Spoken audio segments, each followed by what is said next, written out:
Chapter 325 have begun. Just a reminder, it is getting messy, not this chapter. Be a man or a woman, and hold on. Extra chapter, every plus $10 patron or PayPal. Extra chapter, 5,000 votes. Extra chapter, 8,000 votes. VI came author. Defeat, fall, obey. Words of absolute dominance. Words said by someone who is dominant and sadistic. Comprehending those words was the easiest John could ever do. This was an original shout that John made. A shout that breaks the hearts of men by Vike, defeat, bends the knees of men by my fall, and pressure the heads of men by Thar, obey. A shout meant for a tyrant. The throne room of the Blue Palace witnessed the most shocking scene that happened in ages. All were kneeling for one man, and those who couldn't resist at all were kowtowing. Still, John was mindful. He spared some from the effect of the shout by his will. Those were Torig, the Jarl, the ambassador, and his people. They were simply standing, but on the brink of falling down as well. Torig looked around himself and saw the tens of people in his throne room all kneeling to John. Erikr was on his knees and head in front of John's foot, and John himself enveloped in his demonic, tyrannical aura. Just what unearned had happened for John ago this wild. The suppression was strong, but it seemed that John started to focus his anger on Erikr. People started to feel lighter and raise their heads, but that's as far as they could do. Their curiosity made them look up, but their instincts kept them kneeling. John stretched his hand towards Erikr and pulled his head up by the hair. "Worm, speak." John's voice was cold. It carried no hint of any emotions but deep anger. His soul-crushing stare dug deep in Erikr, who continued to grit his teeth and endure. "I'll break you, Worm. I'll show you suffer that no mortal can withstand. Want to live? Talk." Even on the edge of death, Erikr kept a stubborn head and his mouth was shut. "Thane John, please tell us what happened." Torig mustered enough will to speak. "It is Chief Wulfr, Thane John's brother. He was supposed to go through the Reach to Orsinium. Erikr must have done something." Jarl Career, who wasn't affected by the shout that much, replied, "Damn it, Thane John, this is no place for violence. Whatever happened, let us interrogate Thane Erikr and send an imperial attachment to the Reach. No need for violence." Count Pavo, who was faring the best under John's pressure, decided to put the matter on hold. "Damn, those Nords. They lose the aim of things and put everything on the line. How would a beast like that show up in Skyrim?" He thought. Clearly, Erikr was so absorbed in finishing John's business empire to the point that he ignored John's personal power. John wasn't listening to anyone and threw John across the room to the High King. "Make him speak, Your Grace," he said. "What, Your Grace?" Tor wanted to shout. There was no grace left at all in this hall. "Damn you, Erikr. Just how low did you fall?" Falk Firebeard looked at Erikr and cursed. Erikr finally felt the pressure getting lighter as soon as he got away from John. He barely mustered enough power in his arm and looked up to Torig. "Erikr, what have you done in the Reach?" Torig asked. "Your Grace, I only hired the Forsworn." "You imbecile." Torig couldn't help but cuss. "Who are the Forsworn?" "They're the worst patch of mortals one can cross path with other than a Thalmor Justiciar team. Formerly known as the Madmen of the Reach, or simply the Reachmen. A group of Daedra worshippers that inhabited the Reach hold even before the days of Tiber Septim. They invaded Markarth not too long ago and were driven out by Ulfric Stormcloak. Now, those same Forsworn were hired by the King's Thane to put down a rival. Still, there was one question left. "Did you fake Wulfr's invitation to Orsinium?" John asked. Erikr didn't answer and simply smiled, and so it was like that. Wulfr was baited to get out of Winterhold with some trick. John remembered that there were a few orcs who came to witness Wulfr's smithing before inviting him to Orsinium, but that was surely a play. Once Wulfr took the road to Orsinium through the Reach hold, Erikr hired the Forsworn to attack Wulfr, and it was all a bait to send John after Wulfr, where another bait will be waiting for him. That's how the people understood it. Erikr wasn't feeling scared the slightest. He was sure that John won't kill him as they were in Hafingar, and it was the truth. Killing Erikr in Hafingar in front of the High King is a declaration of war, but other than that, John is free to do whatever he wants with Erikr, who is very direct with his intentions of killing John. John proceeded toward Erikr, who was thrown at the feet of Torygg. His intent to hurt Erikr was clear, and he was going to use every means to draw out information from Erikr. He took the first step, and before he takes the second, someone blocked his way. That's enough. Sybil Stentor had to step up in front of John. Going wild in the Blue Palace and not regarding the High King was like slapping Torygg on both cheeks. Still, it was surprising that Sybil was the first to free herself from John's oppression. Move, John ordered. I said that's enough. Sybil stood fully in the way of John, not caring about consequences no more. A lot was on stake here. She was prepared to fight John, and her claws elongated under her sleeves. John could tell, but he didn't care to, and simply walked past her.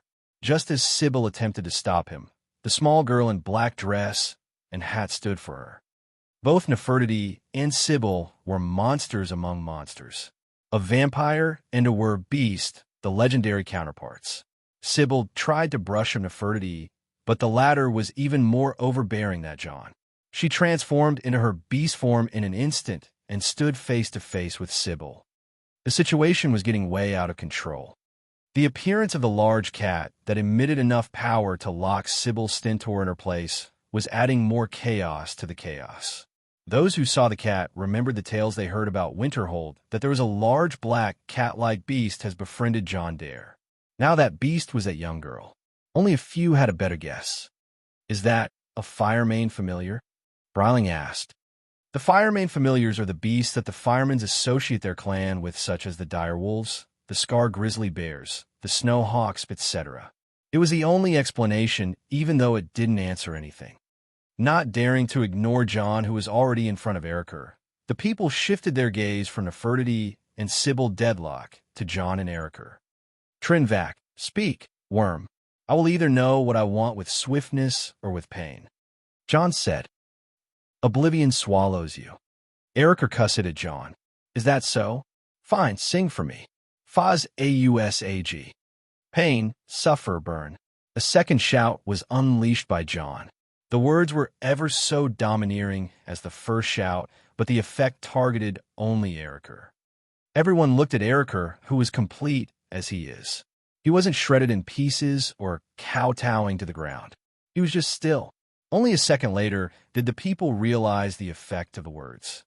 His eyes widened, his body quivered, and his soul shook. He was hit by another Thursday created by John, the agony shout.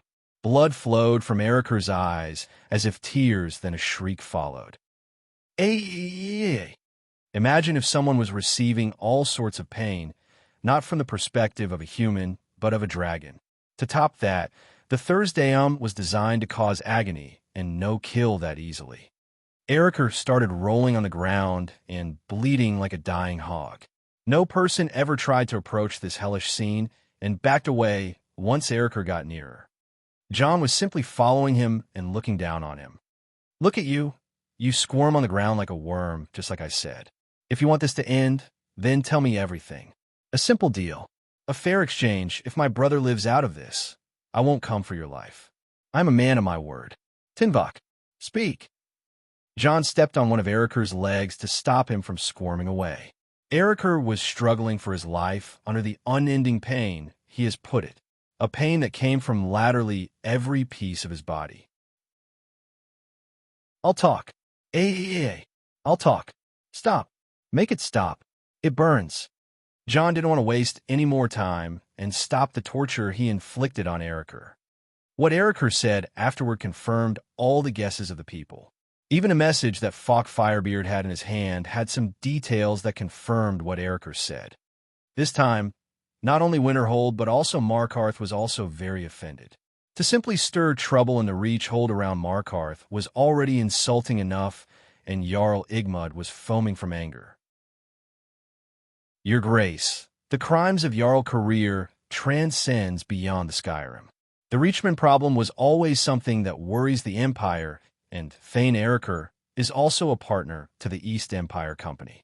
With Thane John's accusations, his crimes will be judged not only in front of Solitude, but in front of the whole Skyrim and an imperial court. Count Pavo was the first to throw Erikr under the mammoth. High King Torrig only nodded and held his head. John was already done and didn't bother with anything else. He simply cast a curse on Erikr and turned around. "We are leaving," he said, and the whole envoy of Winterhold moved. Even Jarl Career was not pleased with the situation and walked beside John. Jarl Career, Thane John. Someone called for them. Surprisingly, that was King Torrig. "Solitude is at fault here. Let us handle this situation. Your presence is essential for both the assembly and the case you're filing against Erikr. If you leave right now, things will become complicated. You can search the Reach on your own, let alone reach it now." John paused and turned around. "It is my brother. You are walking into a trap." Torrig shouted at John. "And so be it," John said, and left the throne room with those words. Outside the Blue Palace, the people of Winterhold stood together. "Joel, take the ship and head back to Winterhold. I am coming. Nefertiti is coming. I need you there to deliver the situation to the Alina, Nerina, and the firemen's." Jelinar dejectedly nodded. "Jarl Career, my best security team will escort you back to Winterhold safe and sound. I doubt Erikr's associates will stop after this. I am going after Wulfur. Godspeed." John and Nefertiti separated from the group and walked into the City of Solitude. John already had a plan in mind. He walked toward the building he visited once before in Solitude back, when he wasn't even a student at the college. There were the means he needed to reach Markarth as soon as possible. As he walked through a corridor, out of nowhere, someone held his hand tightly. "Hey, let go." John was in a sour mood and was about to lash at whoever that was only to look at her and freeze in his place. It was the dark elf shrine priestess of Azura, Arania Ionith. "Lady Azura greets you," John hailed. "Your labors have begun. PayPal, 50 SS equals $1. PayPal, me/Eldokmezi. Pat Rayon, remove the dash. Pat Rayon, com/Eldokmezi. Discord, GG/GKCKVA7. Chapter 326, The Labor. This bonus chapter comes by Koi Hee Chung, and Happy Ramadan. Also a big thanks to at Omniziac 10. "Lady Azure greets you," John hailed. "Your labors have begun." "What?" John's head was short on circuits. "Juan Nern did that crazy woman just say." "Your labors have begun," Arania Ionith said, as if it was the most natural thing in the world. The two of them were standing in the middle of the street while the passers-by were walking past them. John still was having a blank second of his own to put his thoughts together. "How? No, wait. I am busy. Tell your goddess to wait. My brother, he is in trouble," John said, and turned away, leaving the dark elf priestess in the middle of the street. But the next words she spoke made him halt his steps. "And how are you planning to find him? In less than a day, your brother would be dead. You may reach the Reach in less than a day, judging by your power, but the Reach is too wide and very treacherous. Haven't you thought why your enemies chose that place, in particular to send you to your own death?" Arania said. John looked at her right in the eye. "I see. Your goddess is keeping tabs on the situation from above. Fine, but I can't do the labor for your goddess and rescue my brother at the same time." Arania nodded. "Lady Azura is merciful, young man. Up until now, she has shown nothing but mercy towards you, unlike her usual. You are in luck, but just like children, you have to be taught a lesson. Lady Azura would curse anyone who harms her brightest star. You're going to be sent on a few labors. Rejoice." "Humph." John could only snort with dissatisfaction. Even if his nickname was Dare, there was not much he could do against an almighty Daedra prince like Azura. "So, your goddess is going to help me find my brother in exchange for the labor?" John asked. Arania's smile grew even wider. "Even better, young John Hild. Your labor is about saving your brother." John's expressions turned blank. He no longer could understand what Azura was doing here. "You know what a labor is, don't you? You help a laborer once, so you should know." John nodded. How could he forget Isha and what she told him about the labors? Labors are like sports for the Daedric princes. They would sponsor certain mortals they favor for the sake of achieving some tasks in the mortal world that may affect either the near future or the far future. The Daedric lords would put their bets on these mortals by granting them artifacts and blessings. The laborers are normally chosen from the ranks of the unfortunate and the ones who offended the Daedra somehow. Still, more than one Daedric prince can wager on the same laborer, but the laborer would still follow the wish of their sponsor lord. This wasn't all. In regards to the laborer, there was nothing safe. Each labor would always have some ending set in stone, and the laborer is forced on either lose, suffer, or be lucky. Failing a labor wouldn't change anything. It was also another ending, and the rest of the labors would carry on.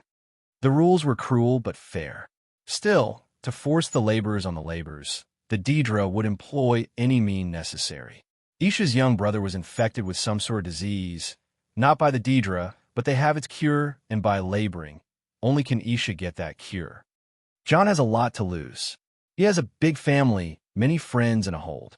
As he thought about it, his expressions turned into an angry frown. Why would you make that face, young John Hild? Lady Azura favors you for sheltering her people under her shrine. Among the labors I have seen, you should be the luckiest. I mean, you have already finished a labor and got away lucky. Arrhenius said, "What did you say? I have already finished labor?" "Yes, with the young spear maiden of bitter mercy. Wasn't that Isha's labor? And you labored together. Wasn't your friend's future and mind at stake back then? You survived the mad god. How can that not be a labor? Lady Azura is fair and just, young John Hild." So it was like that. John was taken aback, but he was not that upset. Still, quit calling me young John Hild in public. Does Azura, even my true name? Damn it, just tell me what Azura wants from me. He said, "Normally, a laborer shouldn't go on their labor without a weapon. Not just any weapon, but a weapon of a Daedric origins. I have 3 of those." Carry on. Excuse me. Arrhenia was finally taken aback for the first time. I have 3 Daedric artifacts. Skull of Corruption, Wabajak, and Maroon's Razor. Would any of them work? John asked with impatience. You have 3. Yeah, should your goddess at least know that? Lady Azura knows all. I just wasn't informed. Still, they won't work. Limiting your option to a weapon you should wield is part of the trials, and as long as Lady Azura gave me no order to direct you towards a weapon, then you are free to use any Daedric artifact for now during the labors. Depending on your actions, any Daedric lord may decide to be a patron and grant you a proper weapon. As your prophet, I will inform you when the time comes. Prophet, that's me. I will find you once you are done with this labor. John Hild, here is your labor as Lady Azura directs me. You must go to a village surrounded by danger through its old name survived through the years. There, brothers unite and brothers separate. That's it. Azura's signs are always cryptic. I'm not sure where you should go, but that's all the clues you have, better than turning every stone in the reach, right? John made an annoyed face, but he nodded in the end. So what should I expect? He asked. I don't know. If my foresight is accurate, then you're facing a horde of enemies with unrivaled animosity to anything that could be described as Nord, and you have to rescue what is likely a hostage. John was annoyed, but he just sighed and replied, I'll do as Azura wishes. John turned around and left the woman in blue robes behind. Arrhenia merely shook her head and followed Azura's direction to the next location where she should meet John. In a building in solitude, John and another man were speaking to each other with anger. I said I'm a teacher at the college, and I need it. No means no. You're simply a scholar in your first year of service. Even the Archmage doesn't use that thing you're asking for this often. I don't care. I am in a hurry, dimwit. No can do, Scholar John. The mage in charge of the Solitude's college residence didn't allow John to use the emergency teleportation array. These arrays are secret exclusive only to the senior members of the college and can't be used by just anyone. They also link all the major cities with the college. The cost to use is 10 grand soul gem, Not any mage would afford the price, but John had already forked out 20 of them. I'm telling you, it's no use. I can't allow you to use them. So go away. I'm sorry. The mage said, Yeah, man, I am sorry too. John sneakily cast paralysis on the man and bypassed him. After that, it didn't take him a minute to figure out the place of the secret teleportation array and how does it work. Hang in there, Wolf. 20th of sun's dusk for E197, one day earlier to the assembly. Wolfer and his apprentices bypassed Fort Sunguard that acts as a checkpoint between the Reach Hold and Whiterun Hold. Sure enough, the fort was occupied with hold guards and a patch of legionaries. Just like John foresaw, a war will start. Wolfer showed concern for the state of Skyrim, but he had no head for complicated politics. Different than John, Wolfer was a truly 18 years old young man whose interests were all regarding his hobby and craft, as well as the things that his brother designs. A man of a simple character like Wolfer had grown to a potential even John couldn't foresee. Wolfer was always the picky weapon master and smith whose mind can't be made to use one weapon. He simply can use them all, and that was his dilemma, rather than weapons and his brother and all the usual Wolfer stuff. Wolfer was the leader of a large patch of the company's mercenaries. His group, which was the heavy infantry, is the largest group, and he controls Team 1, with the duty of managing the Dare arsenal. Simply, Wolfer was John's most trusted person and was the only person who can keep up with John's weird impulses and even predict them. If John was absent and someone asked, what would John do if he was here? Wolfer was the man to answer such a question. Anyway, Wolfer's party traveled on Atronach horses and bears, which made the team look a bit magical from afar. The captain of Fort Sunguard also harassed them for such a thing, but the badge of the Dare Dragon Company was enough to open any closed road. As soon as the team entered the Reach Hold, they witnessed a nature that felt different than the rest of Skyrim. The Reach was a very rocky area, and its flora and fauna were special. The Reach was a mix between the rocky high rock, the green Cyrodiil, and the desolate Skyrim. Wolfer's team didn't have much trouble during the journey from the Fort Sunguard half the way to the first settlement on the way, Old Hroldan. As they were on the road between the two stops, the Reach suddenly bore its fangs. Mountain lions, one of Wolfer's apprentices shouted. It was indeed those pesky, unfriendly cougars that inhabit the South Mountains. Maybe John would have been able to deal with them, as they are felines, but John was not here, and these beasts were already at full hostility. Form a circle and kill them. Wolfer gave the order, and his team responded rather well. Their Atronach mounts were all powerful enough to scare wild beasts and kill them, but the situation was off. Those mountain lions were hungry and seemed desperate to hunt. Let's not take rests. Hurry to Old Hroldan. It was the right choice to do, but the situation turned weirder and weirder. All sorts of beasts attacked the team. It started with cougars, wolves, then a wild Spriggon appeared and led some animals to attack the team. Still, none of that survived Wolfer's hammer in the end. What was unfortunate was the sight of other travelers getting killed. There were people other than Wolfer and his team on the road, and some of them has met some sad endings. Just as things quietened down for a while, a man appeared sitting on a large rock on the side of the road. The man was short and seemed a bit of savage. His hair was shaved from the sides and tied on the top with a beard. He looked young, though, maybe 25 or something. Hey, he called for Wolfer and his men. One of the apprentices of Wolfer came closer to him and whispered, Careful, Chief. That man seems to be a Reach man, a forsworn. Wolfer looked back at the man who called them and replied, What do you want, friend? Let me ask you, did your people survive those animals that attack people? The man asked, More or less. More or less. I see. A powerful group, then. Even the things you are riding look magical. The man started evaluating. State your business or don't bother us. Wolfer said loudly. HM? No need. My name is Alaric. I suppose that one of you is called a weird Nor name. What is it again? Walfar Wolfer. Wolfer narrowed his eyes. It seemed that his arrival at the Reach was expected. Well, I assume that's you from the description. The man called Alaric figure out who is Wulfur on his own. Wulfur put his hand on his weapon. Alaric smiled as he made sure his guess was correct. Capture him, kill the rest. PayPal, 50 SS equals $1. PayPal, me/Eldokmezi. Patreon, remove the dash. Patreon, com/Eldokmezi. Discord, GG/GKCKVA7. Chapter 327, Alaric. Extra chapter, every plus $10, patron or PayPal.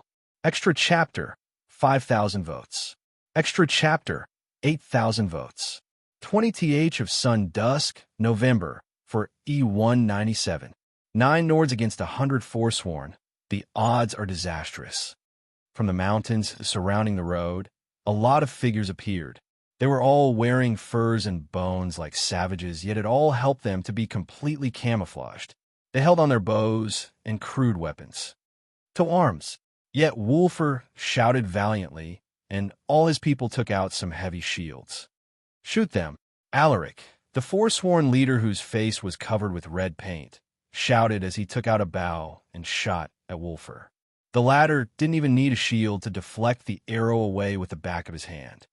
Alaric seemed to have underestimated Wulfur and put down the bow. There wasn't much to do with a regular weapon like that against someone with Wulfur's level. Alaric took out a spear and gave another command. Pin them down. Don't let these magical creatures break on a run. Contrary to other mounts, the Atronach mounts had endless stamina and could break from 0 to top speed in an instant.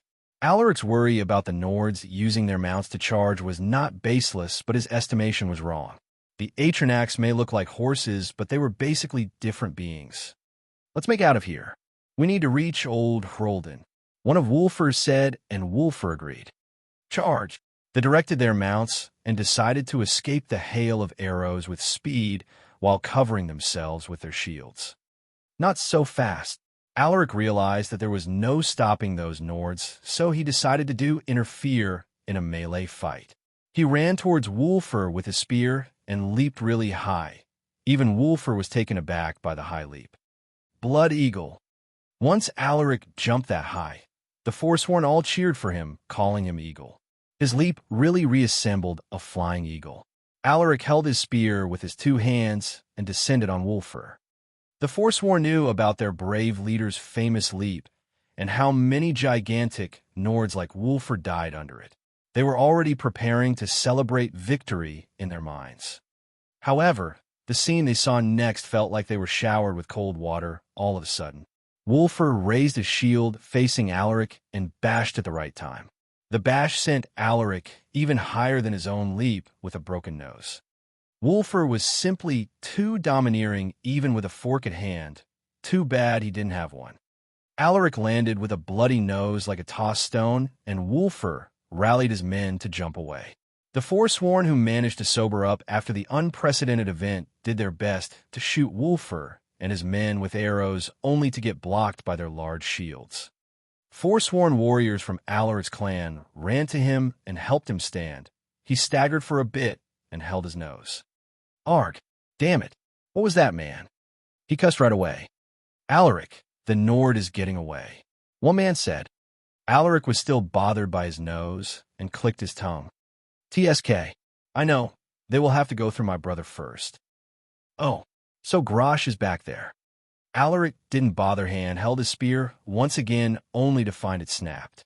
Damn it, that Nord is truly strong. I need a better weapon. Something bloody enough to kill that man. He said and chased after Wulfur. Not far ahead, a situation occurred. Something as if originated in hell blocked the way of Wulfur and his men. What on earth is that? Even Wulfur was shocked. In front of him was a giant, maybe a bit smaller and looked more like a human. No, it doesn't look like a human. It is a deformed human with an unimaginable height. Wulfur never thought to see someone taller than a fireman's, but in front of him, there was such a freak. Over 3 meters tall, the deformed freak stood with a large club in its hand. Grosh! An angry shout echoed from the freak as it charged at Wulfur and his men in high speed. Dodge! Don't make contact! Wolfer shouted, and his group dispersed into a loose formation to break away from such monstrosity. The Atronach horses ran past the freak one by one, and it couldn't catch any, but the last man that almost passed the freak was flung away by the club. Ah, Frilg! Wolfer shouted to his assistant that was sent flying. He turned around and wanted to run for him, but the man has already hit the ground with a chest turned into meat paste. Garrosh! Chief, be careful! Another assistant shouted. Wolfer felt a large shadow descended on him and reflexively raised a shield. A mighty force smote down on his shield, and the storm Atronach horse under Wolfer crumbled. He could only crash on the ground with his feet and withstand the freak's attack with his 2 hands supporting the shield. Not given any other chance, another hit landed on Wolfer's shield. Garrosh! Garrosh! Wolfer withstood more smites with the club of the freak until his arms felt numb. The freak kept screaming while hitting Wolfer's shield as if he was frustrated for not being able to smash a wall. Grush!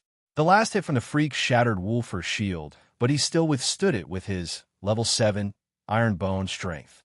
Not only Wolfer's assistants witness Wolfer's admirable strength. Alaric and his people have already caught up and saw something they didn't want to believe right away. Garrosh! Don't hit him from above. Kick him! Alaric shouted at the freak. Garrosh looked between Alaric and Wolfer, realizing what he should have done from the start rather than frustrating itself. Garrosh simply kicked Wolfer. To Wolfer, attacks from above were easily manageable by his strength and healing aura. Still, an attack by such a creature from the side sent Wolfer flying like a loosened arrow. His body was simply too numb from dodge the kick after the thunderous strikes that broke his shield open. Damn it! Help the chief! The assistants hurried to where Wolfer landed and wanted to take him, but Alaric was faster as he started shooting arrows at them with his men. Garrosh, finish that man! With a word from Alaric, the demented freak ran towards Wolfer with heavy thuds, as if he was an actual giant. Yet out of nowhere, something weird occurred. Fuss Arod! The 3 meters tall freak was sent away in the air just like that. Boss! One of the assistants looked around, looking for John, the only one who could shout in their minds, but his guess was incorrect. Wolfer was the one who shouted. He managed to stand up and shout before it was too late, and hurriedly retreated to his men. Let's get out of here. Fast. Covered by shields, Wolfer managed to summon another storm Atronach horse, and his team broke into a run towards Old Hroldan. The Forsworn were shocked by the unpredicted chain of events, but their shock was accompanied with anger. Alaric realized what happened faster than anyone and ran towards Garrosh to check on him. Garrosh! Brother, are you okay? Garrosh! Garish! It's okay. It's all right. You did your best. Don't be sad. Alaric comforted Garrosh, who was deeply depressed about what happened, and looked towards where the Wolfer escaped. His expressions were full of wrath, just like the rest of his clansmen. Alaric! That Nord! He shouted. Not all the Forsworn were angry. The young ones were angry, but the old ones were a bit fearful. The reason was pretty much understandable. They witnessed the Thursday once a long time ago before the Reachmen become the Forsworn. It was the very reason why they swore in the first place. The shout that destroyed everything back then. The shout that crushed the kingdom the Alaric's grandfather. The shout that killed his father and brothers when the gates of Markarth crumbled down on them. The shout that Ulfric's Stormcloak used to regain the Reach and put the Reachman King in chains. To the Forsworn, this was the day of the humiliation when the Nords killed every last Reachman in Markarth, and even the Nords that lived under the rule of Madanak once they retook it. Wolfer may have pushed away a disaster by the shout, but he evoked another one. Alaric, the matrons, they want us to bring that man alive. One of the men asked. Alaric's glare towards Wolfer's direction only stopped when the matrons were mentioned. The matron's word is our law. If we can't take that man down with 100, we will bring 1,000.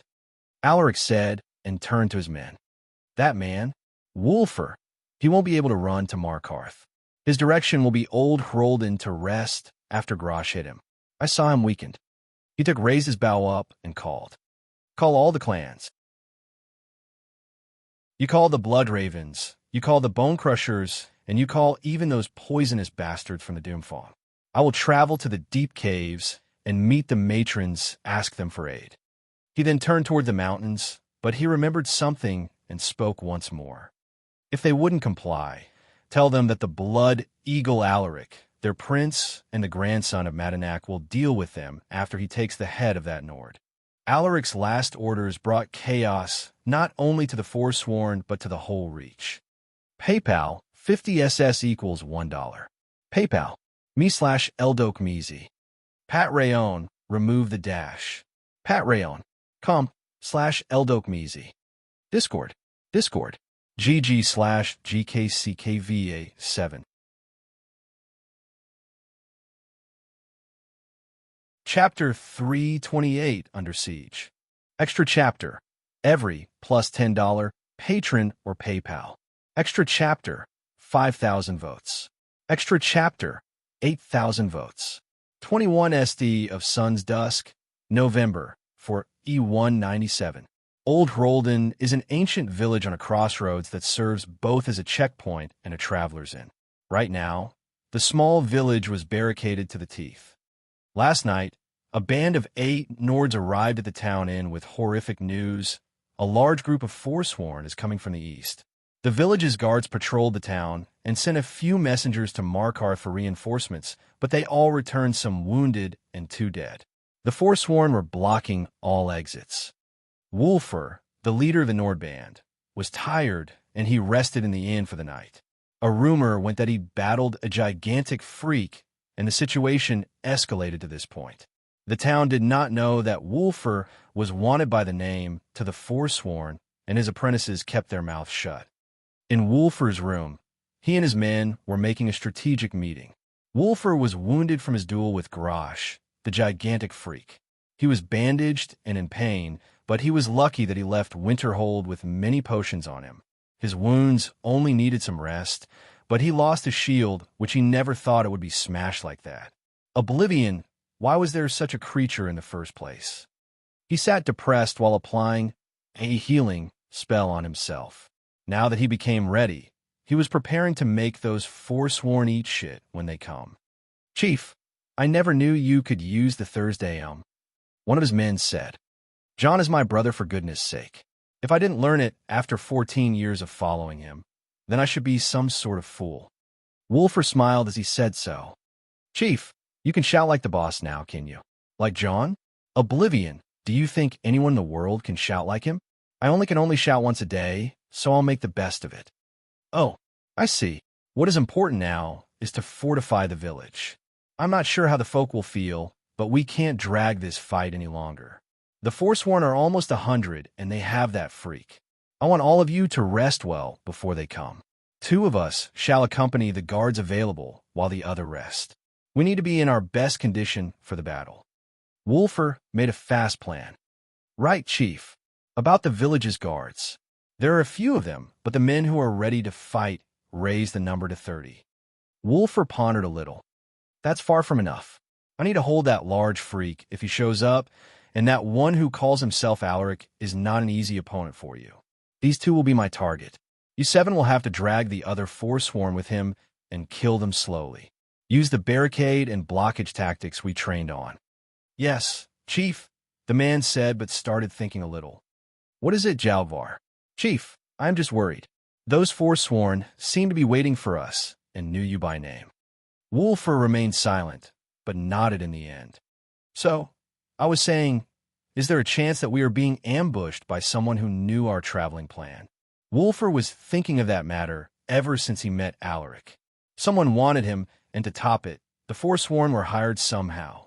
It was impossible for the Nords to hire the Forsworn, as the blood vengeance between the 2 races was always boiling hot. Still, John said that the Forsworn are being controlled once. He was sure that John may find a clue, but that was not the time for these ideas. They have to survive first. Don't worry about that for now. I don't think going to Ursinia matters now. We shouldn't even head to Markarth.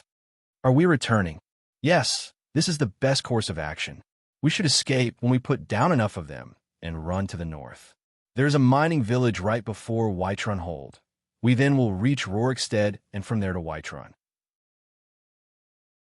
Rorikstead has better defenses, and the Forsworn won't venture that far. After that, we will bring the company down on those fuckers and avenge Frilg.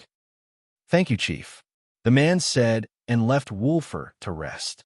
Wulfur was still worried about another matter. He wanted to avenge the comrade that died, but also wanted to return his men safe to their families, yet he had that bad feeling. He shook the bad ideas away and laid on the bed for some rest. Sun didn't even set before the Forsworn arrived. The number was massive. Not sure why, but they seemed to have fought with someone before they arrived at Old Hroldan. Wulfur stood atop of a watchtower and could see Alaric and Grosh. The terrain of the area was not suitable for an open battle anyway. The village was on a road surrounded by 2 mountains and on a river flowing through the valley. Just why would they bring that number? Wulfur was vexed by the unforeseen situation. Out of his knowledge, Alaric has made a big mistake by mobilizing all those Forsworn, and that's not even the true number of the forces Alaric was intending to bring. When Alaric ordered the others' clans to come, his actions were noticed by the Nord clans outside the Reach, and they didn't know what was going on, so they mobilized their forces too. Some of those clans were the Nordic Blackbone clan, an enemy of the Firemane and clan that utilized necromancy while attacking the Firemane clan with the Bloodsails almost a year ago. They were defeated, but their ancestral home was far from the Firemans in Winterhold, so the Firemans didn't go after them. Still, the Blackbone clan moved with other Nordic clans to intercept whatever those Forsworn were doing. Away from Old Hroldan, there were multiple skirmishes taking place, but Alaric has rallied the best numbers he can utilize to face Wulfur. Torch that village. Force those Nords out. Alaric and the Forsworn started shooting fire arrows at Old Hroldan. Incoming. The Nords were fortifying the village to the best of their ability. The children and the old ones were hiding in some caves behind the village, and the men started to put down the fire while shooting arrows back at the Forsworn. This won't do much. The village can't hold them. Wulfur concluded, we need a tighter ground. Wulfur and his men started shooting arrows back at the Forsworn and killed a considerable number of them. Knowing that he was the target, Wulfur decided to abandon Old Hroldan, but was afraid that it would be used against him as a hostage. An hour passed, and darkness descended. Light in the village only meant death. If a place was torched by a fire arrow and someone was spotted, then that person will be riddled with Forsworn arrows. The Forsworn tried to sneak in the cover of darkness into the village, but Wulfur and his men were prepared for such tactics and used the reverse psychology to empty the village from its defenders. With one last distraction, Wulfur and his men escaped the abandoned Old Hroldan towards the mountains in the north. The Forsworn were the best to navigate in the Reach, as they could utilize all the cave networks around the mountains to travel, and soon they found Wulfur and his band. One of Wulfur's men lost his life after being overrun by 3 beast-like Forsworn warriors. What made the matter worse was a group of Hagravens appearing with the Forsworn and acted as spellcasters to the Horde. Wulfur and his men couldn't help but run to a mountain where they could secure a cave. With nothing but a wall to their back, the 7 Nords faced the Forsworn horde valiantly, fending off their grounds as much as they could, while throwing large rocks and on any Forsworn that dared to climb the mountain.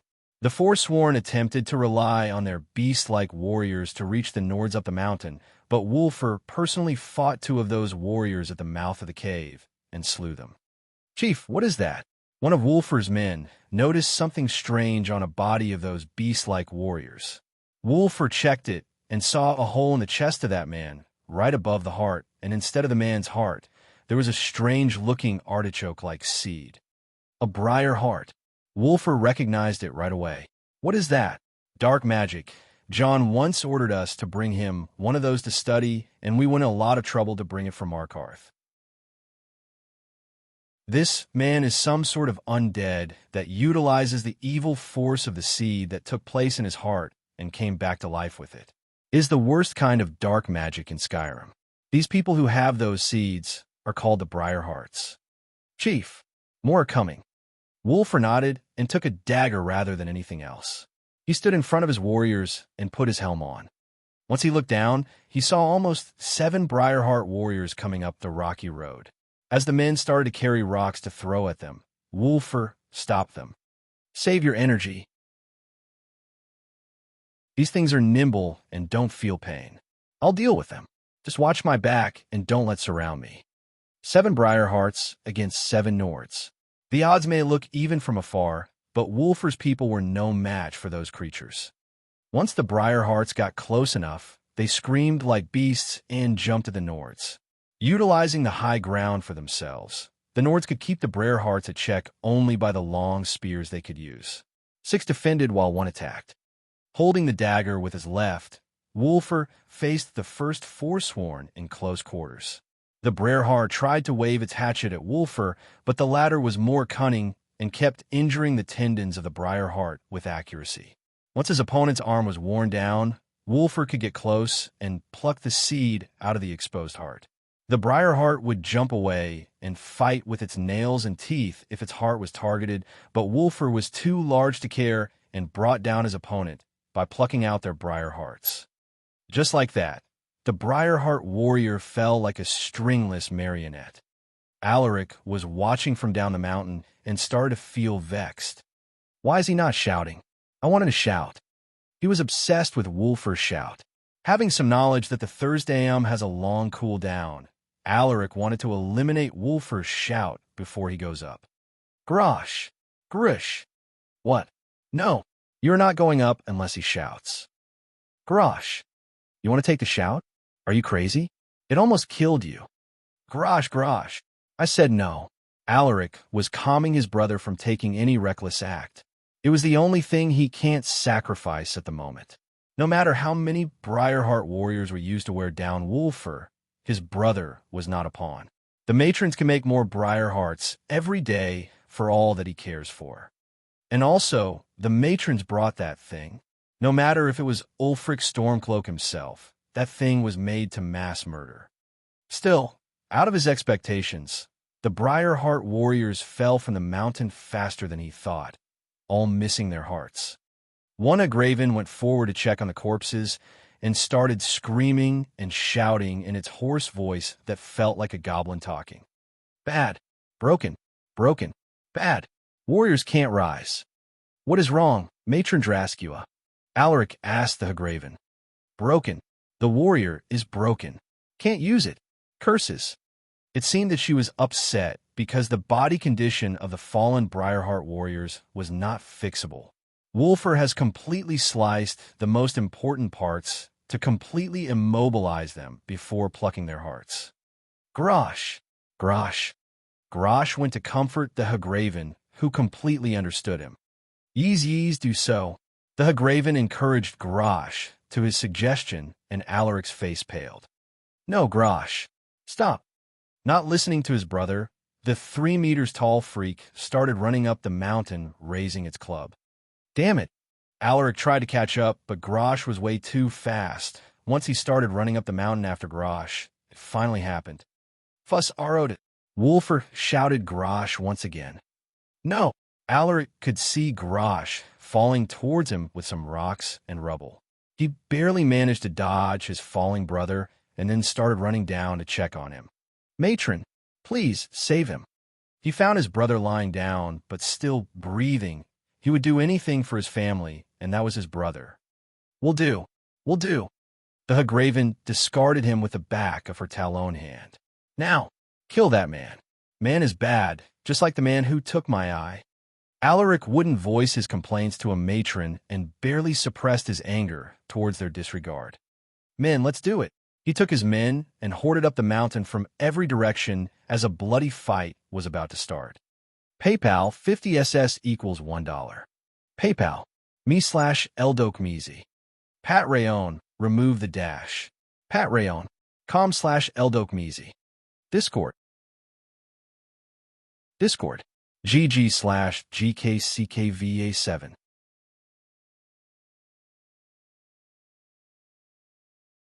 Chapter 329, Supernova. This is extra of 5K votes. There is still one more extra of a patron, but we'll have to wait a bit. Last night, the Forsworn besieged Old Hroldan. The next day, they besieged the mountain north to it as Wulfur and his band were hiding in a high cave. The fight started once Wulfur eliminated Grosh by shouting him from the mountain. Alaric was enraged as he took his people and climbed the mountain from every direction. "Chief, it was an honor. They may not know what happened to us, so let's carve one hell of a scar on those witchmen. Let's make our name reach far and wide." Wulfur's men were in high spirits despite the situation. "None of you fuckers is going to die. That's an order." Wulfur was the only one who was feeling the pressure. "Yes, Chief." The men smiled as they took their last order from him. Wulfur felt his breastplate and pressed on the amulet of Mara he bought from Whiterun. He was going to use it to propose to Bjorna once he returns. "We are not dying today. You fucks are going to serve mead at my wedding." "Yes, Chief. And we're going to party for 3 days straight. I want to shame the fanciest weddings ever happened before mine." "Yes, boss." He then raised his hammer and spear and held a war cry. "Kill them all." With his savage cry, the 7 Nord young men swarmed down the slope, clashing head-on with Alaric's men. Wulfur threw the spear and skewered 6, then waved his hammer and crushed 3 heads, and by using his momentum, a kick from him launched a man like loosened kite down mountain. 10 Forsworn, 1 breath. Now that I think about it, the weapon John called a glaive would have helped in this situation. A funny idea crossed his mind before he killed another 7 in 1 breath again. He moved like a killing machine, and the 6 behind him barely caught up. They would even hide behind him if it was too much for them. "Nord, I'm coming for you. You will pay for what you did to my brother." A loud shout reached Wulfur. Come at me, midget sissy. Once my brother learns of what happens this day, you Forsworn will face extinction." Wulfur replied to Alaric. The 2 men had their brothers at the center of their universe and would move mountains for them. Wulfur kept it in his heart that if anything happens to him, John would be here to avenge him. He howled at the top of his lungs once again and started killing whoever or whatever came in his way. His hammer, the champion's cudgel, descended left and right and harvested lives as if an instrument of the old knocker, Nordic Grim Reaper. Alaric tried to stop Wulfur's momentum, but he miserably failed. Wulfur was simply an unstoppable beast. How can a man get this strong, damn it? Frustrated, Alaric looked back at the Hagravens that had some twisted smiles on their faces.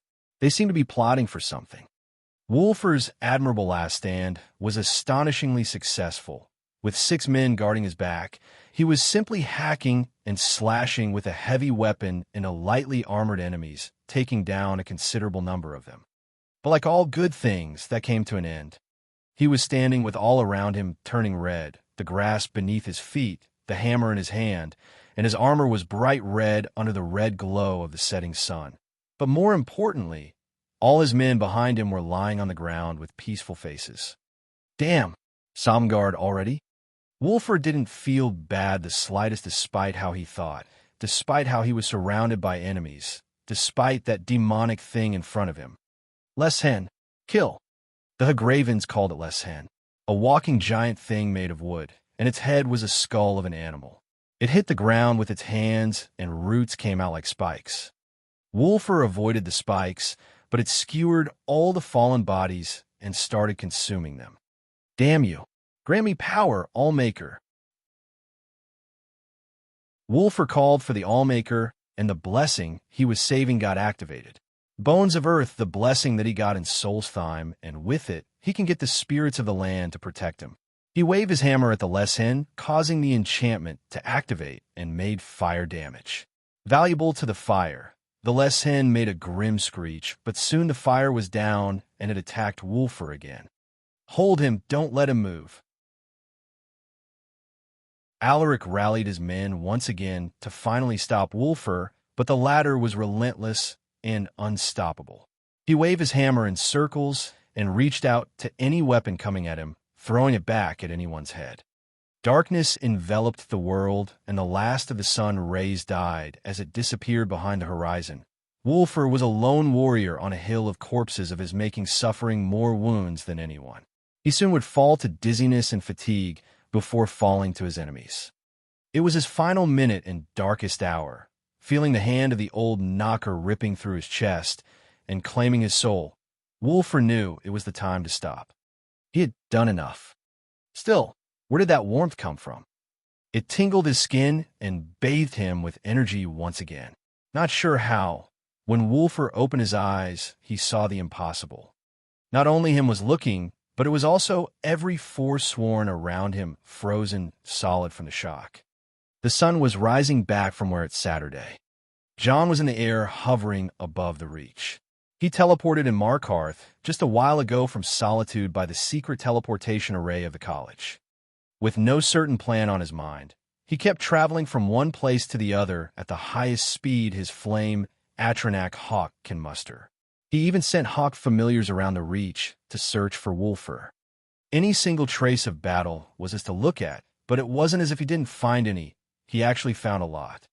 The Forsworn were fighting literally everywhere. Nord warrior and Forsworn clashed nearly at all places.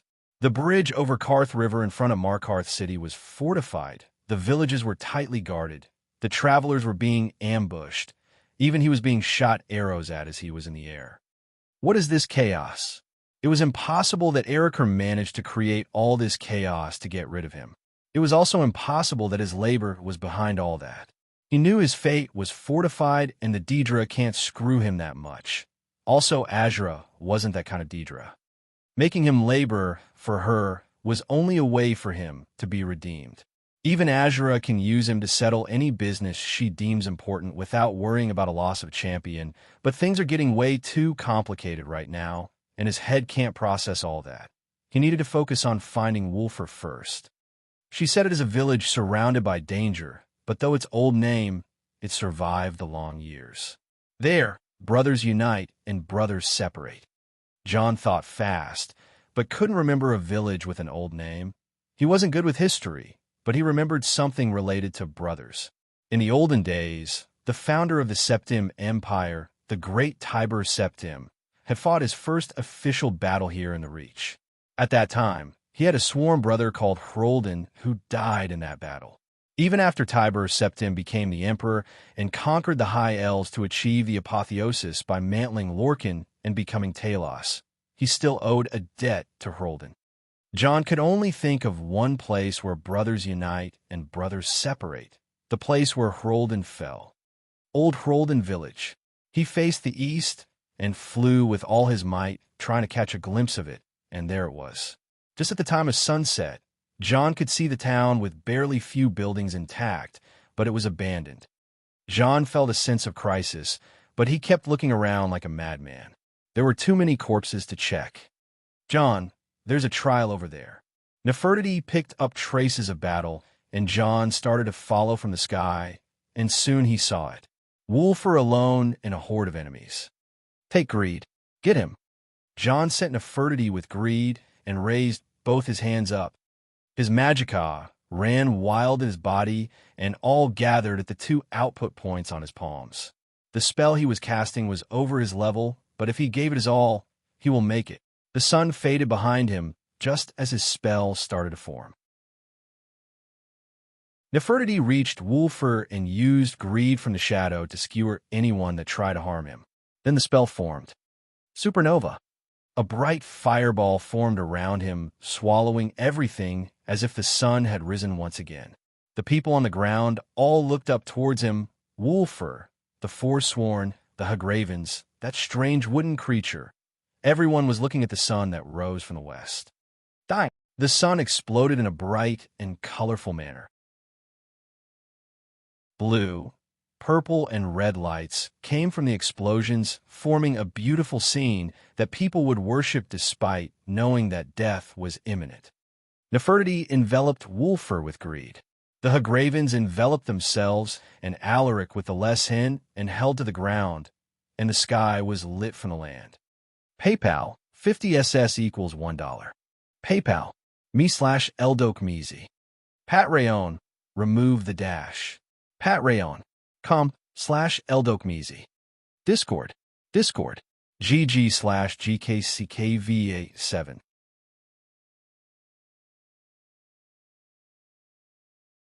Chapter 330, Crisis. 1. This is important, guys. I made a big mistake. That's right, Don Dokmasi made an oopsie-doopsie. My Elder Scrolls calendar was a bit off, and I kept writing for E197, while it should have been for E198. John was born on 181, 1 year after the Second Treaty of Stroh's-Mackay. He was conscious of the reincarnation on 182, left rift in at 196. Now it is 198, and he is 17. The game starts on 201 when John is 20. I will go and edit it later. 2. This is the chapter. Don't hate me after it. There's a catch for everything. 3. Big thanks to @coffee_fiend. The sky lit, the land scorched, corpses charred and trees burned. The scale of destruction was massive, and the damage was fatal. John landed beside the black sphere made of greed and put his hand on it, drawing it back to himself. Under it, there was Nefertiti in beast form and Wulfur in a bloody form. Doing good, man? John asked. Wulfur looked at the crater that John created with his attack and gulped hard. Just a moment ago, there were tons of forsworn and many things around here, and now it's just, well, let's just say that nothing will grow in this place for at least 50 years because of magica anomalies. Masterclass spells were nothing to scoff at, only a level below the forbidden spells, and can pretty much be described the same. Yeah, John, our people, I'm sorry for your loss, Wolf. Truly, it was you or nothing. Yes. Wulfur was still in shock, and seemed to be developing a trauma. John took his hand and started healing him to the best of his healing skills.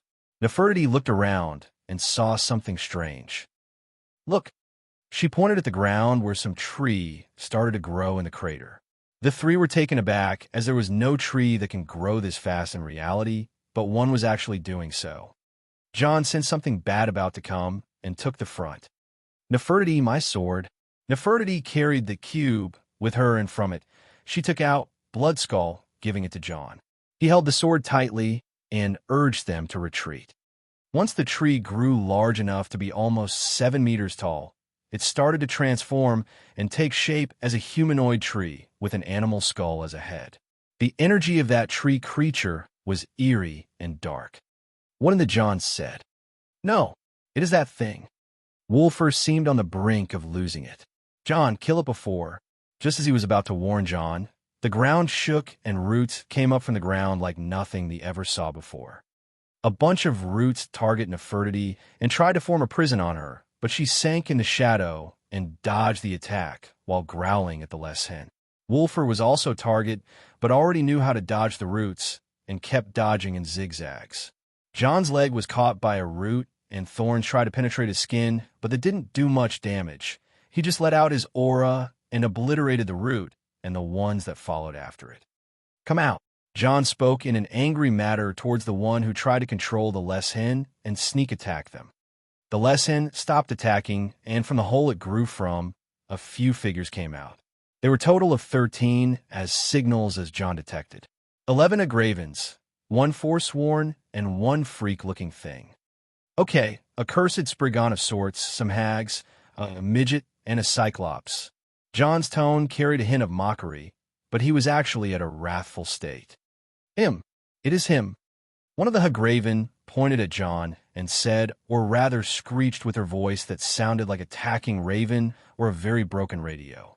Disregarding their hideous appearances of one of those super ugly storybook witches, John spoke rather carefully. "Excuse me, young ladies. Mind telling me, who am I again?" The Hagravens were shooting resentful looks at John.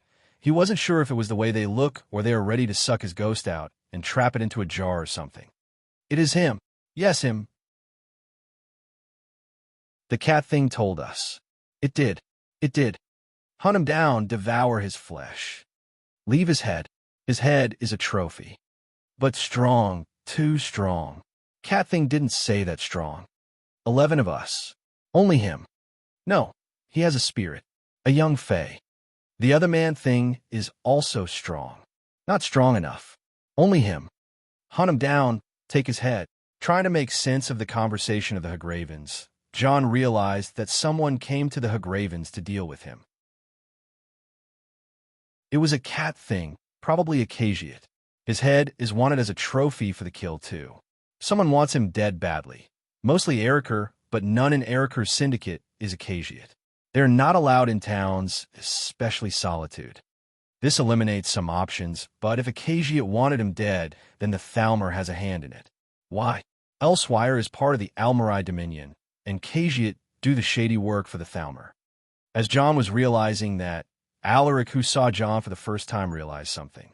He looked at the Hagraven and asked, "Wait, matron, did you just say that someone wanted this man dead, and we had to lure him by catching that man?" He pointed between Wulfur and John. Wasn't it the will of the old gods? The Hagravens realized the desperate tone of their war leader, so they explained things to their own convenience. "No, Blood Eagle. Dear Blood Eagle, we matrons take no word from cat things or man things. It was a messenger. Yes, a messenger. Cursed Blood doesn't like him. Cursed Blood wants him dead." John and Alaric could understand what Cursed Blood mean. John didn't really think too much of it, but Alaric seemed to have believed the hags. Cursed Blood, huh? That sorry excuse of a Dater Prince? Lord of shit, Malakath?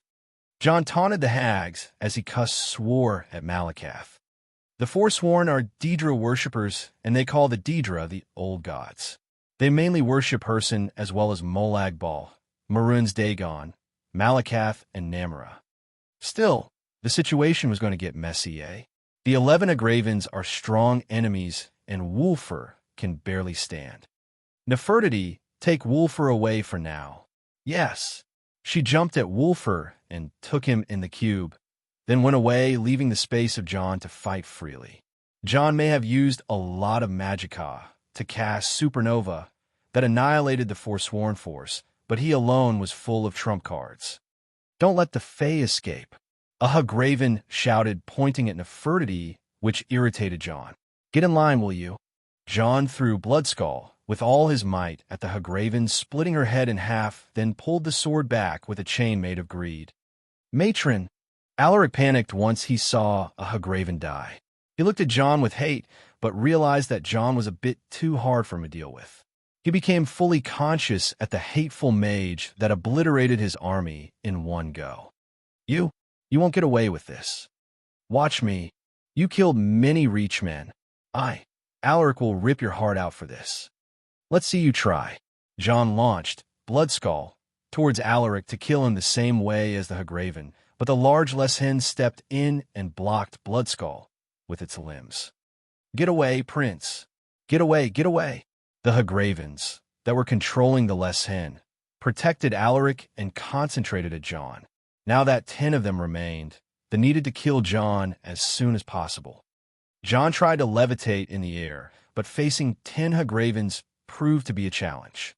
He waved Bloodskull many times and launched many energy slashes to face the large number of spells that were coming at him from every direction. Just as he got the chance, he teleported behind one of the hags and waved her sword, beheading her head clean. "Marla, kill him.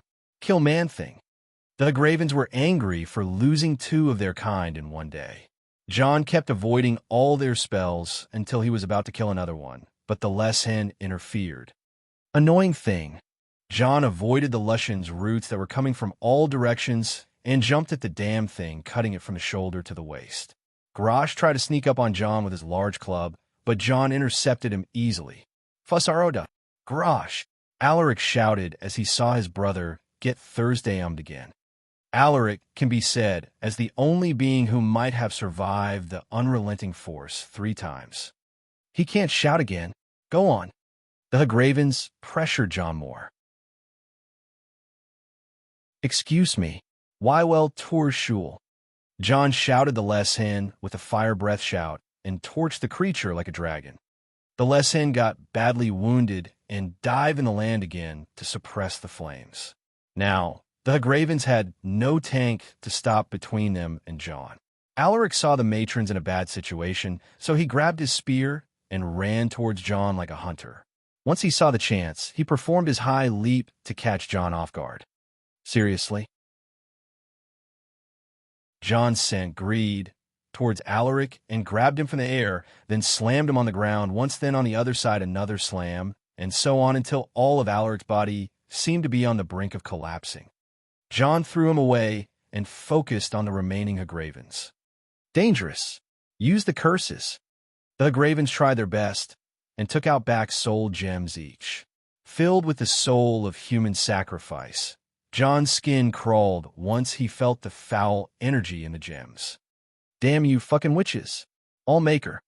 Realizing that he needed his magicka more than his sword and aura, John called for the blessing of the All-Maker, the root of power.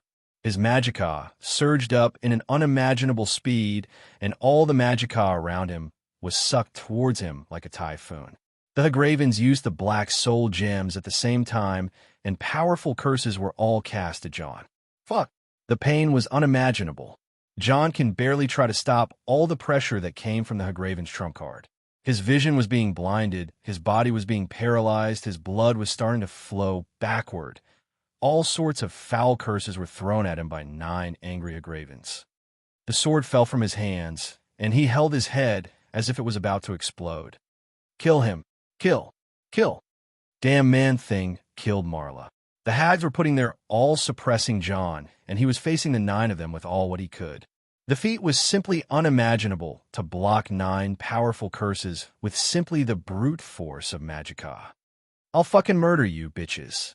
John got the hang of his magicka and roared in anger. His first move was to reverse a curse on a Hagraven with all his power, causing her to explode like a balloon. The second move was by dragging a Hagraven with telekinesis towards him and blasting her brain with a thunder cookie.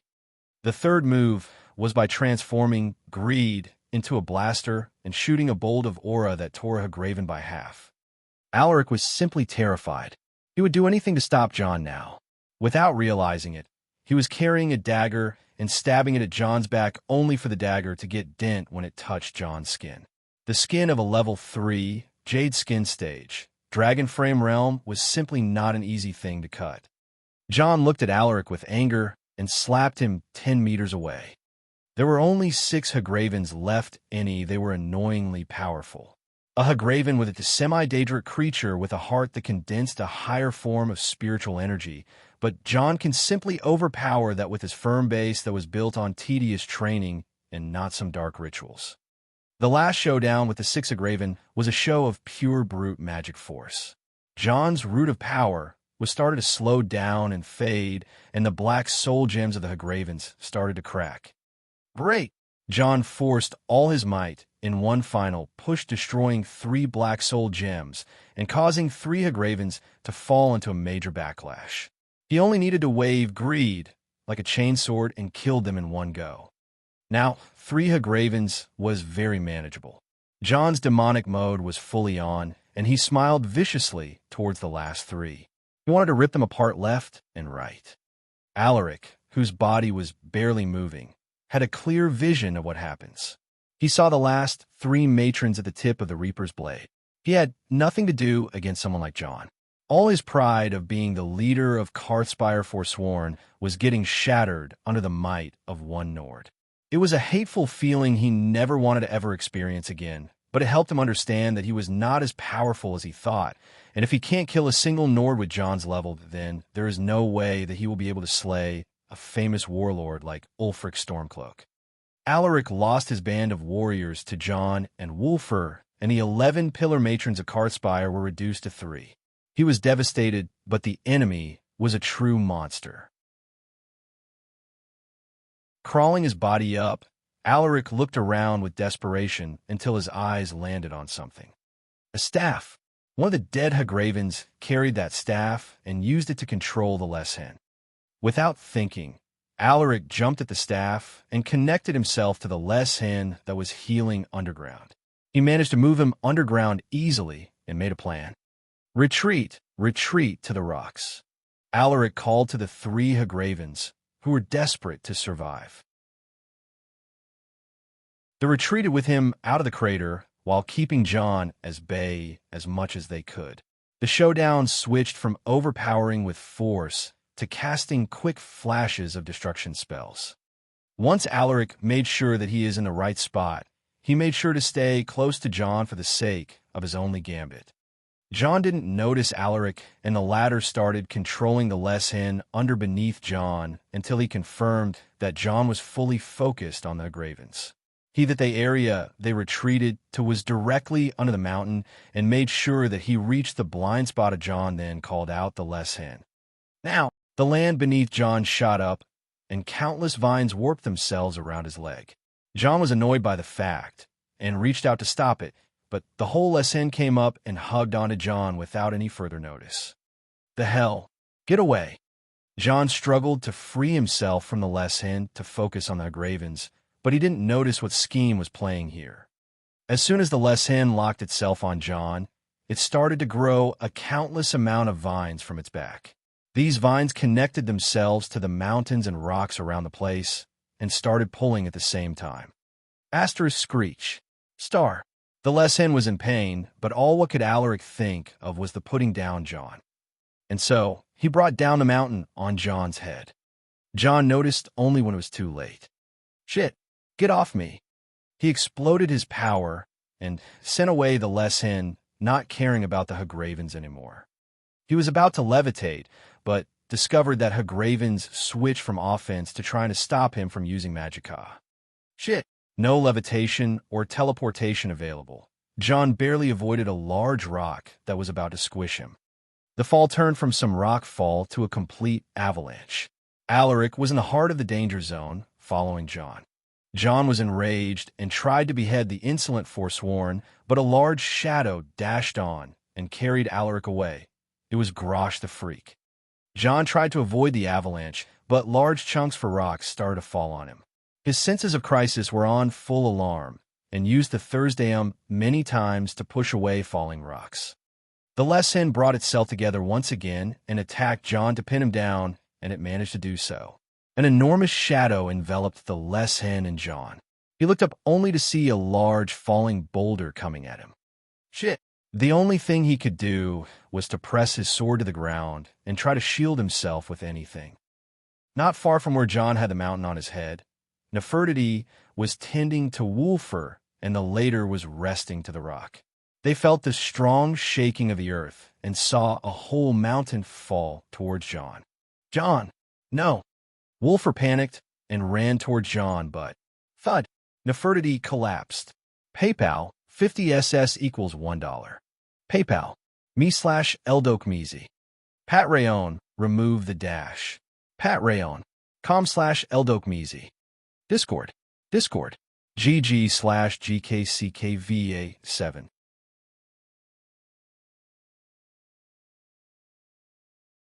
Chapter 331, Confusion. 12th of Sun's Dawn, February, for E199. Winterhold. Since the day when chaos broke in the Reach, Thane John Dare of Winterhold was never seen again. Questions asked with barely anything answered. Why did the Forsworn start the chaos? Why did the Nordic clans of the Reach participate in the big fight? Where are John and Nefertiti? These questions were barely answered by the only known survivor who was suffering from PTSD, Wulfur. And 3 months passed. Right now, it is Sun's Dawn, February, of the new year, and no single progress on John's or Nefertiti's whereabouts. Are they alive? Yes. How do they know? Nurina's divination said so. Also, when the search trackers reached the avalanche site, no sign of John was found, and the place was all dug up. John was not there anymore. Can telepathy reach him? Supposedly, even if he is trapped in oblivion itself, but it doesn't reach him at all. Something is blocking it. What can the Dare Dragon Company do? Absolutely nothing. They can't be allowed in another hold with more than 200 men, which are far from enough to deal with the Forsworn. Even when they wanted to pass through the Pale, Jarl Skald the Elder blocked the roads. What about the Firemans? They are investigating and searching. What about Nurina? Alf FYR forbade her from doing anything more than trying to search. That still didn't stop her from using Astral Protection, a masterclass mysticism spell, to look for John day after day. What about John Rad and Hilda? John Rad was the first to go and look for John. He simply took his katana and cloak, then left with a short note. Hilda could only leave her children, Thor and Aiden, at Nurina's and Scotty's care before taking her ship, the Guilty Crown, and sailing to the Karth River. What about Alina, Juliner, and Ela? Well, here's the thing. Alina can't leave Winterhold because she is nursing Juliner. Why? On the way back to Winterhold, Juliner collapsed on the ship coming home to Winterhold. The timing was confirmed to be the same time as the mountain fell on John. Ela ventured in the Reach about 5 times in those 3 months and fought with many forsworn, but couldn't find a single trace of John. Almost everyone in Winterhold was grasping on their hearts. If Thane John disappeared, things may get as bad as before. The central figure of the hold was known for both his valor and mischief. He was the central pillar of Winterhold's economy, and even though Jarl Career started to act righteously lately, none trusted him for good reasons. This situation that lasted for 3 months started to attract many enemies to Winterhold. If not that Winterhold is a desolate place, all colors of evil would have lurked in a long time ago. The questions about John Dare never stopped. Even Ulfric Stormcloak sent his people to talk to the Dare Dragon Company and see if there is anything they can assist with. Of course, Ulfric denied that he has any power to control the actions of Jarl Skald. It wasn't entirely a lie, but he didn't want to risk such an action very soon. None of that mattered anyway. John's family can take care of their own, and everyone was sure that John will show up. It was Nirina who had faith in that the most. Still, the most devastated person was none other than Wulfr. He witnessed everything and came out the lone survivor with a tragic story to tell. He was used to trick John in a trap. He fought for 3 days and lost all his men. He witnessed his brother get buried under a mountain, and the rest of the story was still tragic. Once he saw the mountain fall, he lost his sense of reason and ran towards it only to find Nefertiti collapsing behind him. Not sure what to do, Wulfr carried her and started moving the rubble despite his multiple injuries. He buried and buried without any results. The rubble was too much for him to handle. He looked back and saw the surviving 3 Hagravens trying to get their hands on Nefertiti, calling her Fae. He was enraged and threw his hammer at them, then grabbed Nefertiti and ran. The 3 Hagravens shape-shifted into 3 flocks of crows and started to chase him. He could only jump in the river and pass out only to find himself being saved by some companions who were investigating the chaos in the Reach. Once he woke up, he couldn't find Nefertiti, and his mental condition became worse. He got identified and sent to Whiterun for healing. He made contact with John Battleborn, and the news of what happened spread. Since his arrival to Winterhold, all he kept saying was, "It should have been me." He kept himself shut in his house and barely ate anything. Jorna and Sviti were the only ones on daily contact with him. They struggled to put him back together. At Wulfr's front yard, Alina, Sviti, Jorna were all gathered talking. "Have you told him yet?" Alina asked. Jorna shook her head. "I still think it will cheer him up a bit. You two are older than me and John and could just get married before it happens." Alina said, "Are you mad? Wulfr would never marry if John is still missing." Jorna said, "Jorna, it has been 3 months. I can tell that you are pregnant already. Soon everyone will find out too." Jorna nodded in silence. "How are things on your end?" Sviti asked. "The company is doing well. Some partners are skeptical about me in John's case, but as he said, nothing will stop the big machine." Alina said, "Do you need anything we can help with?" "No, just focus on Wulfr. I sense a storm coming at Winterhold, and we all should prepare. Tell Wulfr to man up and come help me." The two nodded to Alina. "How is Joel?" "Better. She can stand up now, but her fever is back. She vomits what she eats, so we give her easy things to digest.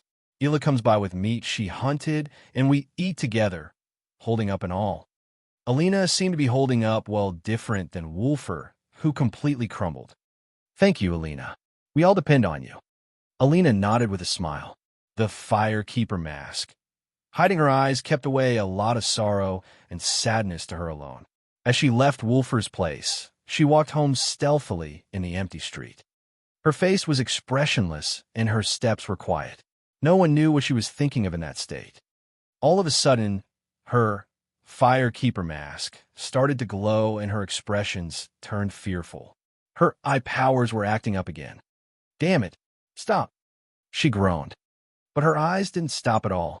Right now, the Firekeeper mask can't contain her powers like before. She was suffering from her own gifts. Ever since she was born, she was feared for her different eyes. When she was a child, she grew up mentally sooner than usual. She understood things earlier than any kid and got concerned about things a kid shouldn't get concerned about. When she was recognized by the cult of Kine, she was already too far to reach and became lonelier than before. When she became a teenager, her beauty bloomed and her fame attracted many.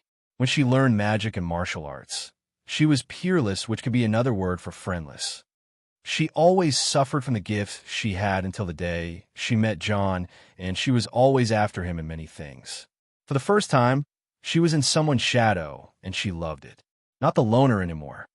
Now, the light of her universe disappeared, and all sorts of anxiety came at her. She was not a pathetic weak girl. She can fight all. Still, herself wasn't that easy opponent she can face. Alina took out the thing John gave to her before he leaves. She looked at it and felt it closely. A small trinket like that was the thread she held to John's will with. As she thought positively, her eyes started to get under control once again. She calmed down and walked home. Upon her arrival, she saw her griffin Lochther sleeping peacefully in the yard in its nest. His life was mostly playing and sleeping lately, even though she kept training him on battle and teaching him how to carry her on his back. It was already very big and would go hunting on its own from time to time. With a slight smile, Alina's mood became somewhat better and she walked in the house. She met Scotty, Jenna, and Nurina, who were taking care of the kids. Hilda's action of leaving the small 4-month-old kids was reckless, and her mother scolded her. Alina passed to the main bedroom, where Jellinar was.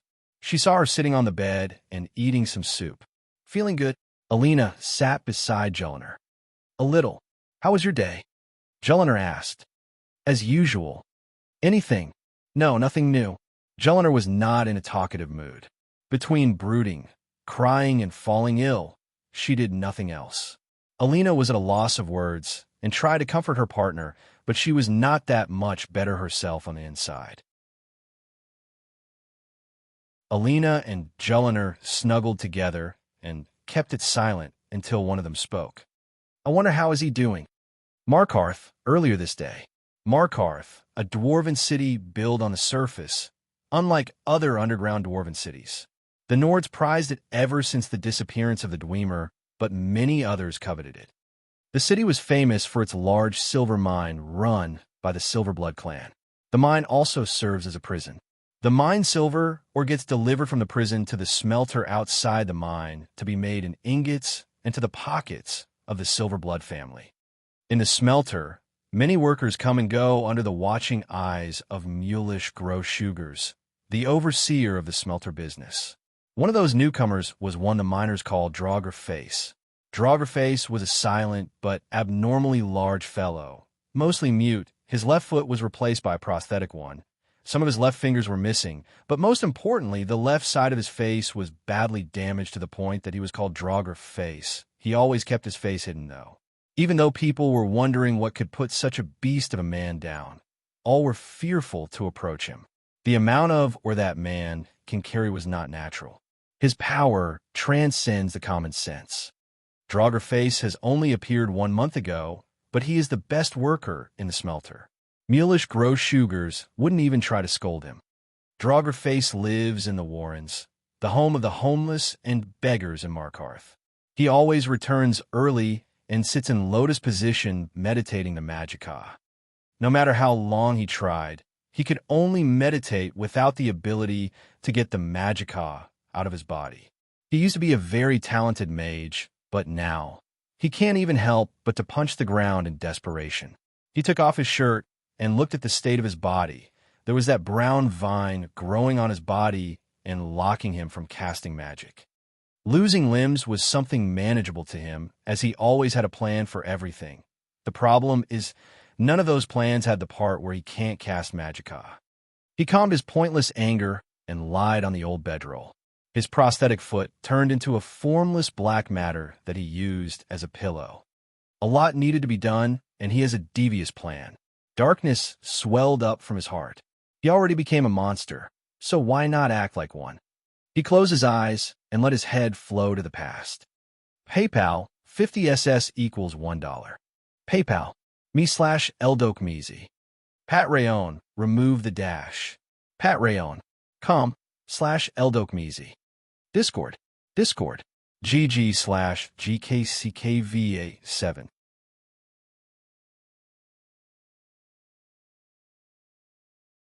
Chapter 332, Trapped. An extra sponsored by at Omnisiac 10. Sorry for being late with it. Some may think that the past 3 months were hellish. Actually, everyone will think that way, but the only one who will disagree will be the man in question himself, John. How so? The answer to that question is not really complicated. Within a predicament, one finds opportunity, and that's what was it all about, opportunity. Don't get me wrong, John suffered the first few days in his journey ANF. He would hate to relive those first few days. Torture was a daily routine, not that amateur-level torture of an imperial prison or a Nordic pit. It was a forsworn torture, the one you would end up a fluidless corpse after a few days of experience. But you're not John Dare, are you now? Oh, right. And by fluidless, it doesn't mean bloodless, it means everything. Ever seen a Draugr? Yep, that fluidless. Even the best moisturizer in the world will face a true challenge with you. Also, one question. Ever wondered how Briarheart warriors are made? Now, let's hope that I piqued your interest. 3 months earlier, dropping a mountain on someone is a bit of an overkill, right? Well, John didn't die. You probably guessed that by now, but don't you think it is wonderful? How in a blazes can anyone survive getting buried to begin with? From the lack of air to how much sand can go in your boots. Don't let the list start. The problems are endless. But thanks to the enemies of yesterday, John was dug up by the less hen. John regained consciousness a long time after he was dug up. Surely he was locked up in the weirdest way possible. His vision was not clear, but concentrating on his body revealed what happened to him. Nope, you guessed wrong. His limbs were all still intact. His only injury was a concussion in his head that disturbed his senses greatly. Were the ARG. And here it came, the first setback. Due to his head injury, whenever he tries to talk, a massive headache strikes like a real bitch. Now imagine him shouting a Thursdayum. No, wait. Don't. Thursdayum is a bah-ha-ha-hot idea. Where were we? Oh, yes. John was locked up in a tree trunk. Not like he was inside of it. No, he was stuck in the trunk from outside as it grew around some of his body parts. Now you might be thinking, shouldn't John just go kaboom and use his amazing brute physical strength to shatter the mirrorwood? Well, that sounded like a good idea to him too. ARG shit. Just as he tried to break free, many things stabbed into his body. Another setback. Brute force is out of the question. Most likely the tree itself was stabbing him by a thorny vine warped going around his body. What about magic, battle spirit, or godly blessings? That damn vine was really something. John could see that the thorns on the vine have dug through his tough skin, draining his magicka directly. And that's the third setback. No magic, no brute force, and no Thursdayum. Some might think this can't get any worse, but still things are way worse than anyone can think. John can't contact the augur for some reason, and Shadow is not picking up. Also, the Haven Cube should be with Nefertiti, as she used it to take Wulfur away from the fight. Now, the word stranded can describe John's situation really well, but it wasn't all that bad. There is always company. As his senses started to recover slowly, the place around him started to get more visible. He was in some sort of a grove in a cave with barely any rays of sunlight coming down from the gaps, illuminating the hellish place around him. To think that this was Nirn and not Oblivion is a wonder on its own. Well, at least he got some company out of it. There were bodies, a lot of them. Bodies stuck with him in the trunk of the tree, bodies skewered through its branches, bodies pinned by its roots, bodies hanged by its vines. It was terrifying and mysterious. His rock-solid mentality was put to the test for the first time since he was in his own mind realm. Thoughts and fears, prayers and curses, panic. Yes, panic. This was no ordinary tree. Its leaves were blood red, and its wood moved like living organs. The tree had strange fruits that seemed to be the reason why such a demonic tree was cultivated on human bodies. Awake! Ah, he is awake. God blood, he is awake. A Hagraven came from the entrance of the cave. It looked at John and called him a weird name. As it called, other hags started to come to the cave and kept looking at John. Just by their ugly looks, one can learn the phenomenon opposite to having a boner. Yes, it is that bad. One of the hags went to John with an eerie smile on its ever so disgusting face. It pointed one of its claws towards John's right shoulder and stabbed his flesh with it. Sadly for the hag, its claw broke. Grr! Hateful! Hateful! It started screaming as it tried to put the claw back desperately. The reason was obvious. John's meditative training is in the jade skin stage. His skin is that hard. Maybe the thorns on the tree are stronger than the claws of the hags, but that doesn't mean they would give up. Another hag came out with a black dagger that gave of a greenish luster. Even for John, who was blocked from magic, he felt that the dagger is pure evil and it would wound him badly. John even recognized the dagger. Nettlebane. Shit. A cursed and very old dagger that could do terrible kinds of damage. John would do anything to not get touched by that blade, but sadly there isn't anything he can do. No, there was one thing. The only energy that he can control is the essence energy in his body. He hurriedly circulated the essence energy inside him and created a layer around his bones and organs. He was even to shift his organs to avoid vital injuries. The hag holding Nettlebane came at John and stabbed his shoulder. His skin showed some resistance at first, but it was tore under Nettlebane. John quivered and groaned in pain, but the hag never stopped until the Nettlebane went in an inch at least. It then took the dagger out and licked the blood on it. The hag turned towards the other ones and shouted in its evil voice. God blood! The hags cheered in joy. John was trying to stay conscious and get a hint of what is going on. Suddenly calling his blood God blood is really fucked up, looking at how the hags treat the vessel of whatever that blood is. Still, what kind of situation is that? God blood? Maybe because of him being a dragonborn, that his blood is godly or whatever. What other explanation can it be? Still, that was not the current problem. That hag was raising the blade again. Fuck. Arg. My head. The hag started stabbing at other parts on John without targeting vitals. It skillfully made John bleed, and his blood flowed on the demonic tree. Between his state of discomfort, not being able to cast magic, head concussion, speaking problems, being stabbed like that was, and bleeding a lot was the all drawing his senses away, yet he fought it all and somehow managed to survive till the end. Finally, the hags left him on the tree with the other corpses. All the quivering and resisting made the thorny vines stab him deeper and deeper, numbing him from all pain. Still, he was ashen white, and his body was cold after the horrible experience. All that time, he managed to protect his vitals by his inner energy and survived what would kill anyone else. Just as soon as he released his inner essence energy to try to heal himself from the inside, he sensed another energy invading his body. The hell? John directed his essence energy towards it and started fighting it away. The invading energy seemed to be very violent and tried to invade his body from all sides. John could estimate that this energy came through the vines, and it is mostly the tree's energy. Its purpose was to devastate him from the inside and prey on his essence bit by bit.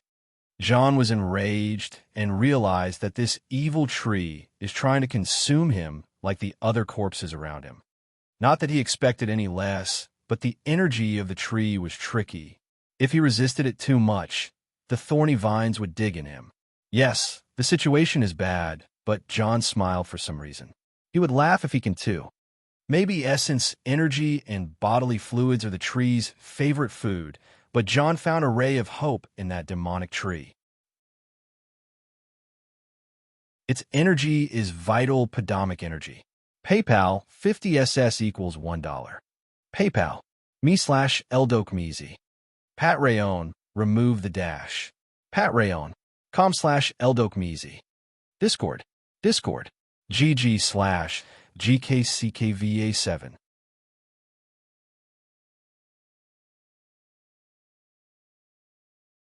Chapter 333, Anxiety.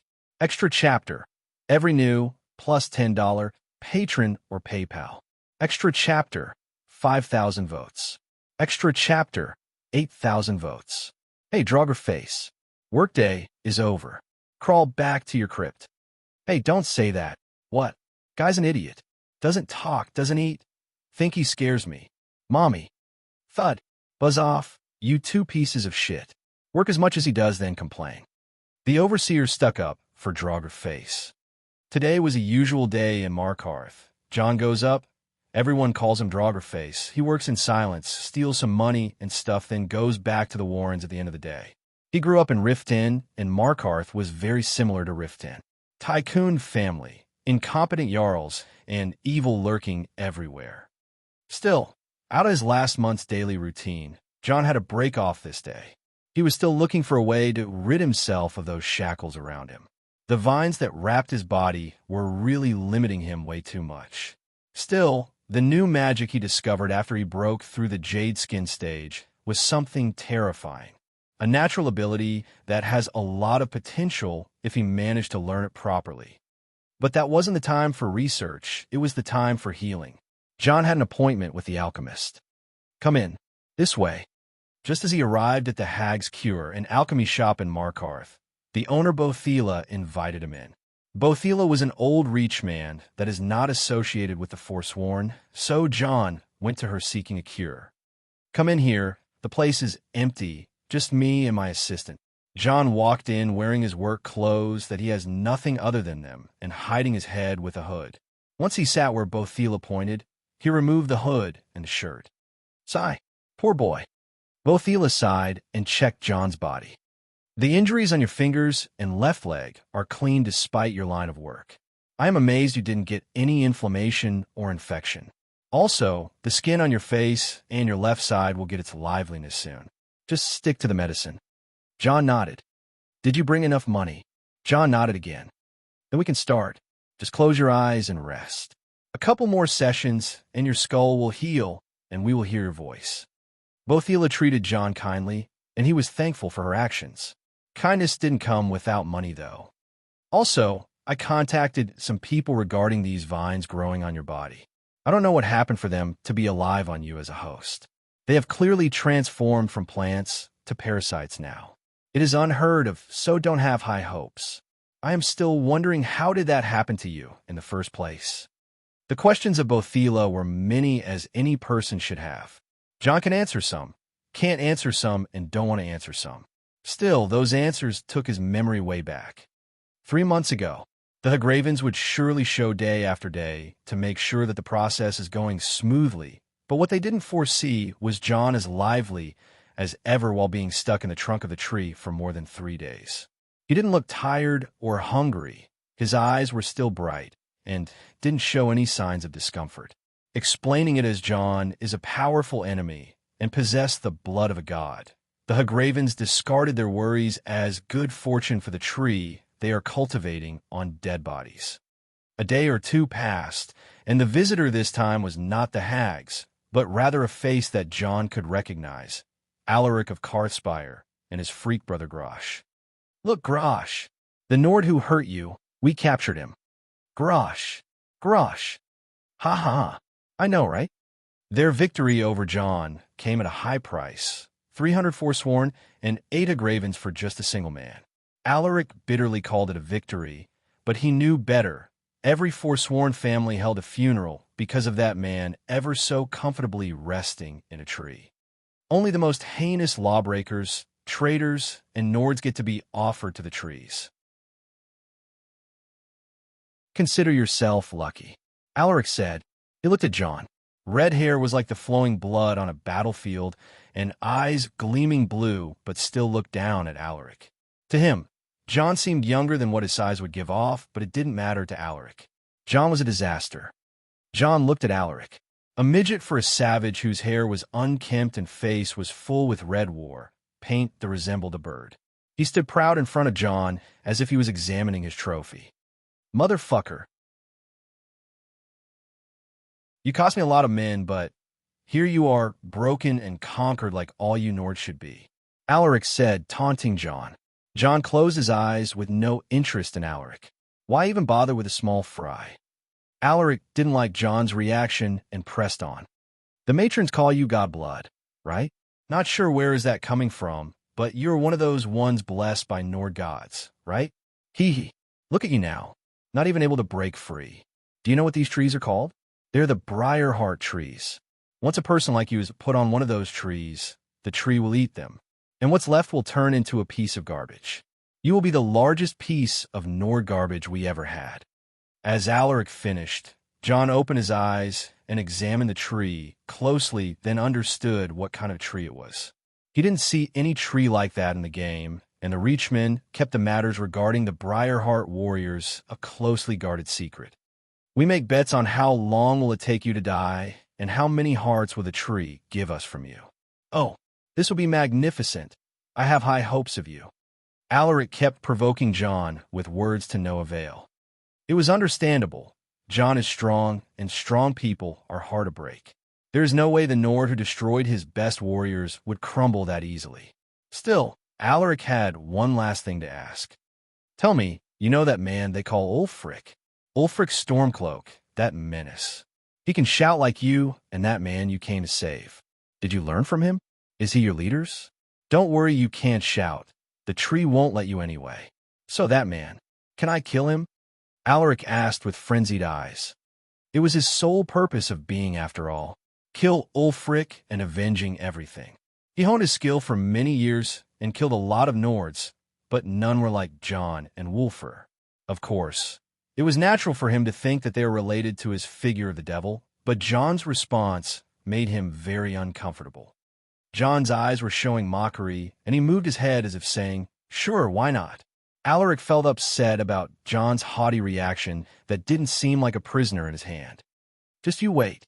I will stick that blade in Ulfric's heart and those who stand between me and him. But first, I will have the satisfaction of seeing you dying slowly. Alaric turned up and was about to leave, but he remembered something and picked up a rag he brought with him. Almost forgot, we dug that up with you. Nice blade. In his hand, Alaric held Bloodskull. I will be keeping it from now on, a sword worthy of Alaric, the Blood Eagle. I am not great with naming, and I know that you have taken some sort of silence oath, so I will name this sword after me, Blood Eagle. Isn't that nice, Grosh? Grosh! I knew you would agree with me. Alaric was satisfied with what he did. Claiming another warrior's weapon in front of him without killing him is no different than staining his honor and name. Alaric took Bloodskull in front of John and called it Blood Eagle after himself. John wasn't amused with the fact, but there is no way Alaric can use Bloodskull anyway. It was John's personal weapon for a good reason. Alaric turned to John with the sword in his hand and pointed it at John's shoulder. I don't want to be called a thief, but I think this weapon can injure you unlike ordinary ones. That's why I will use it to shed some blood and claim it mine. No dishonor to you in that. Alaric said so and pressed the sword at John's shoulder. Grosh! Grosh felt a bad premonition and tried to pull Alaric away from John, but he was too late. John smiled faintly as the sword touched his shoulder and used the essence energy inside him to activate the aura leftovers in Bloodskull. Just like that, a sphere of red tyrant aura exploded from the sword and blasted everyone around it. Alaric and Grosh were pushed back a few steps, but the tree and John were right as they were. Groan. The thorny vines tightened itself at John for doing such a naughty move and caused him to groan. Alaric, who caused this, was ashen pale. Not only the blade obey its master, but the dormant aura was mighty. Alaric remembered vividly what happened a few days ago when he faced John in battle, and the festive mood he was in was shattered. He looked between Bloodskull and John as if he was defeated in a manhood contest. John kept the expressionless act after the thorny vines stopped tightening on him. Alaric was enraged, but the hag soon showed up and demanded that he leave the Briarheart trees and saplings without causing a problem. Alaric looked at John hatefully before turning and leaving with Grosh. Still, John saw something that made him groan and look at Grosh with strong, killing intent. Alaric and Grosh noticed what John was looking at. Alaric thought it would be a good way to make a comeback at John. He took the hammer that was hanging on Grosh's back and showed it off. "This is really a good hammer befitting of my mighty brother. We took it from the area. Seems like its former owner won't be needing it anymore." Alaric smiled and gave the warhammer back to Grosh. This was Wulfr's warhammer, the champion's cudgel. Alaric's words made John feel like a fire was burning in his abdomen. He tried to convince himself that Wulfr and Nefertiti have escaped and will get help soon, but he never thought that Wulfr's hammer would appear here. He was now angry and worried. Because of his negative emotions, his inner resistance to the Briarheart tree, he was stuck and almost crumbled, and the tree's energy almost ravaged through his body.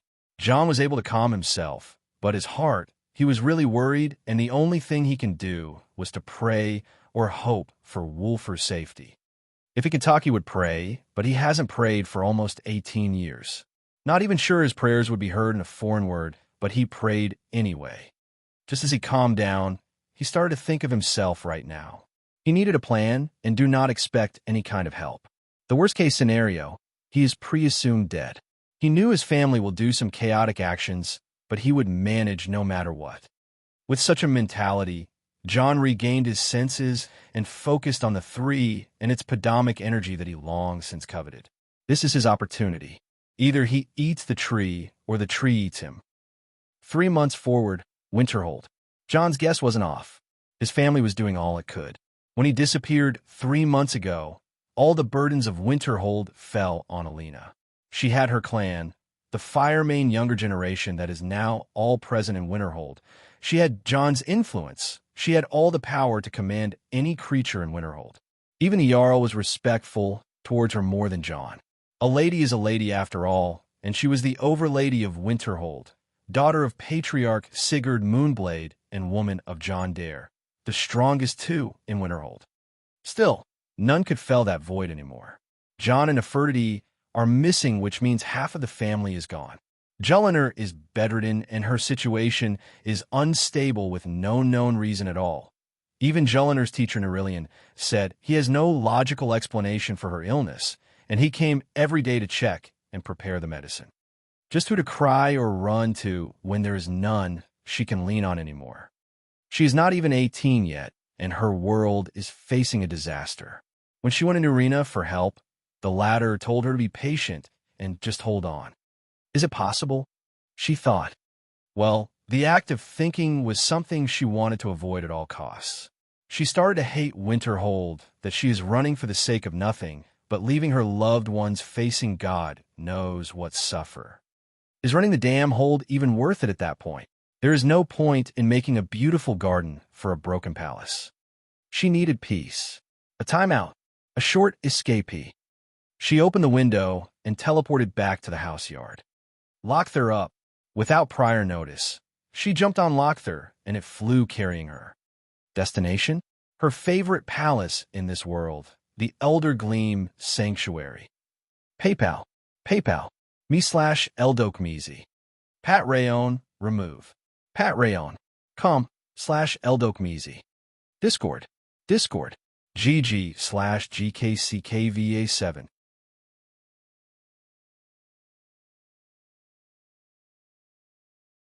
Chapter 334, Gains. Extra chapter. Every new, plus $10, patron or PayPal. Extra chapter, 5,000 votes. Extra chapter, 8,000 votes. How is your hearing now? Is your voice coming without a problem? Yes, thank you. A little better. Good, kid. Don't be rash just yet. One more session and you'll be just fine. John nodded and left the Hag's Cure, going back to the Warrens. He was a large person and was known in the Warrens as someone who can launch people with a slap. None would stand in his way, but some would still try to act as his underlings like annoying pests. John was only busy meditating anyway.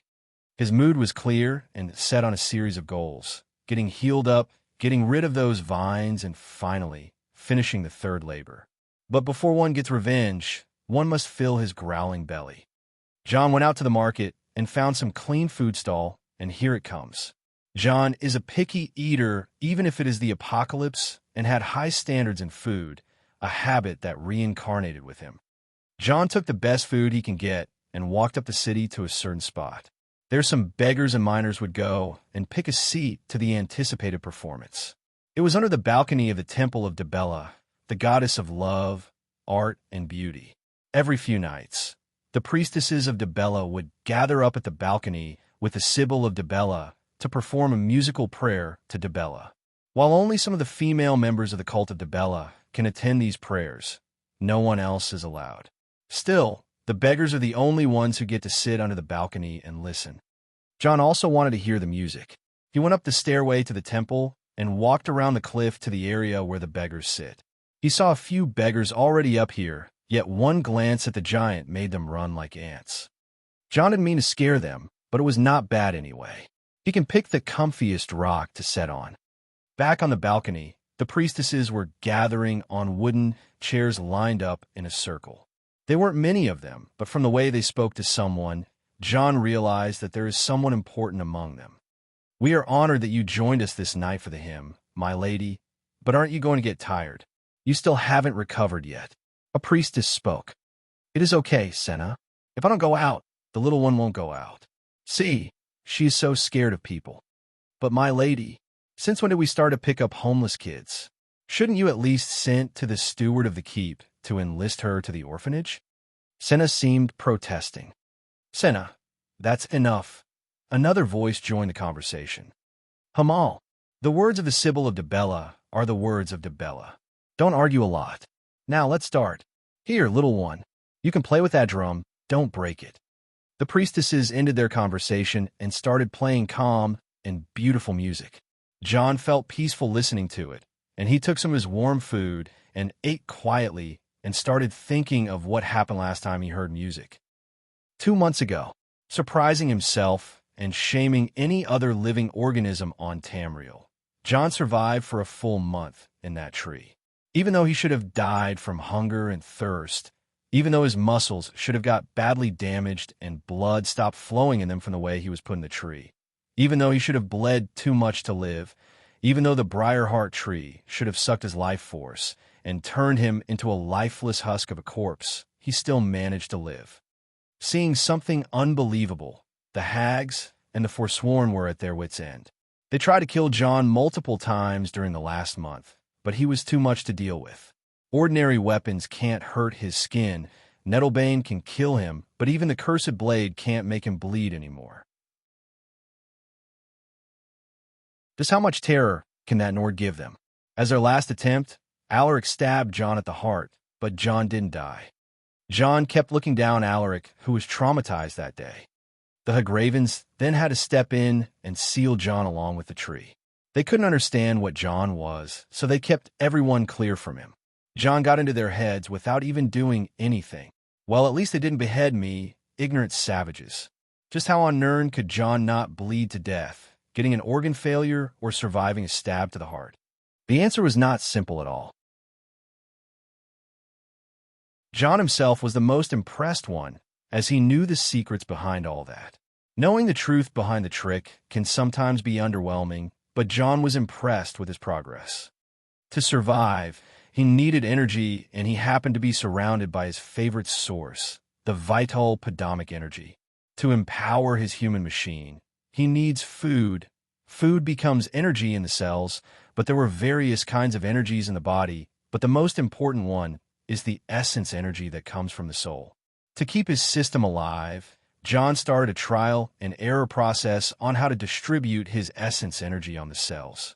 It was tedious work at first, but he later felt his body condition feel better. How to acquire more energy was all depending on the Briarheart tree. John kept absorbing the vital podomic energy that was assaulting him and replenished his essence energy. The Briarheart tree also managed to absorb some of John's essence energy, but he was superior in the term of manipulating energy. He was only relying on the tree trimming to assaulting him because he can't cast a spell to absorb the podomic energy it has. If the tree was not a mindless being, it should have known better and stopped attacking him, let him die from the lack of energy. The next problem that John met was the bleeding.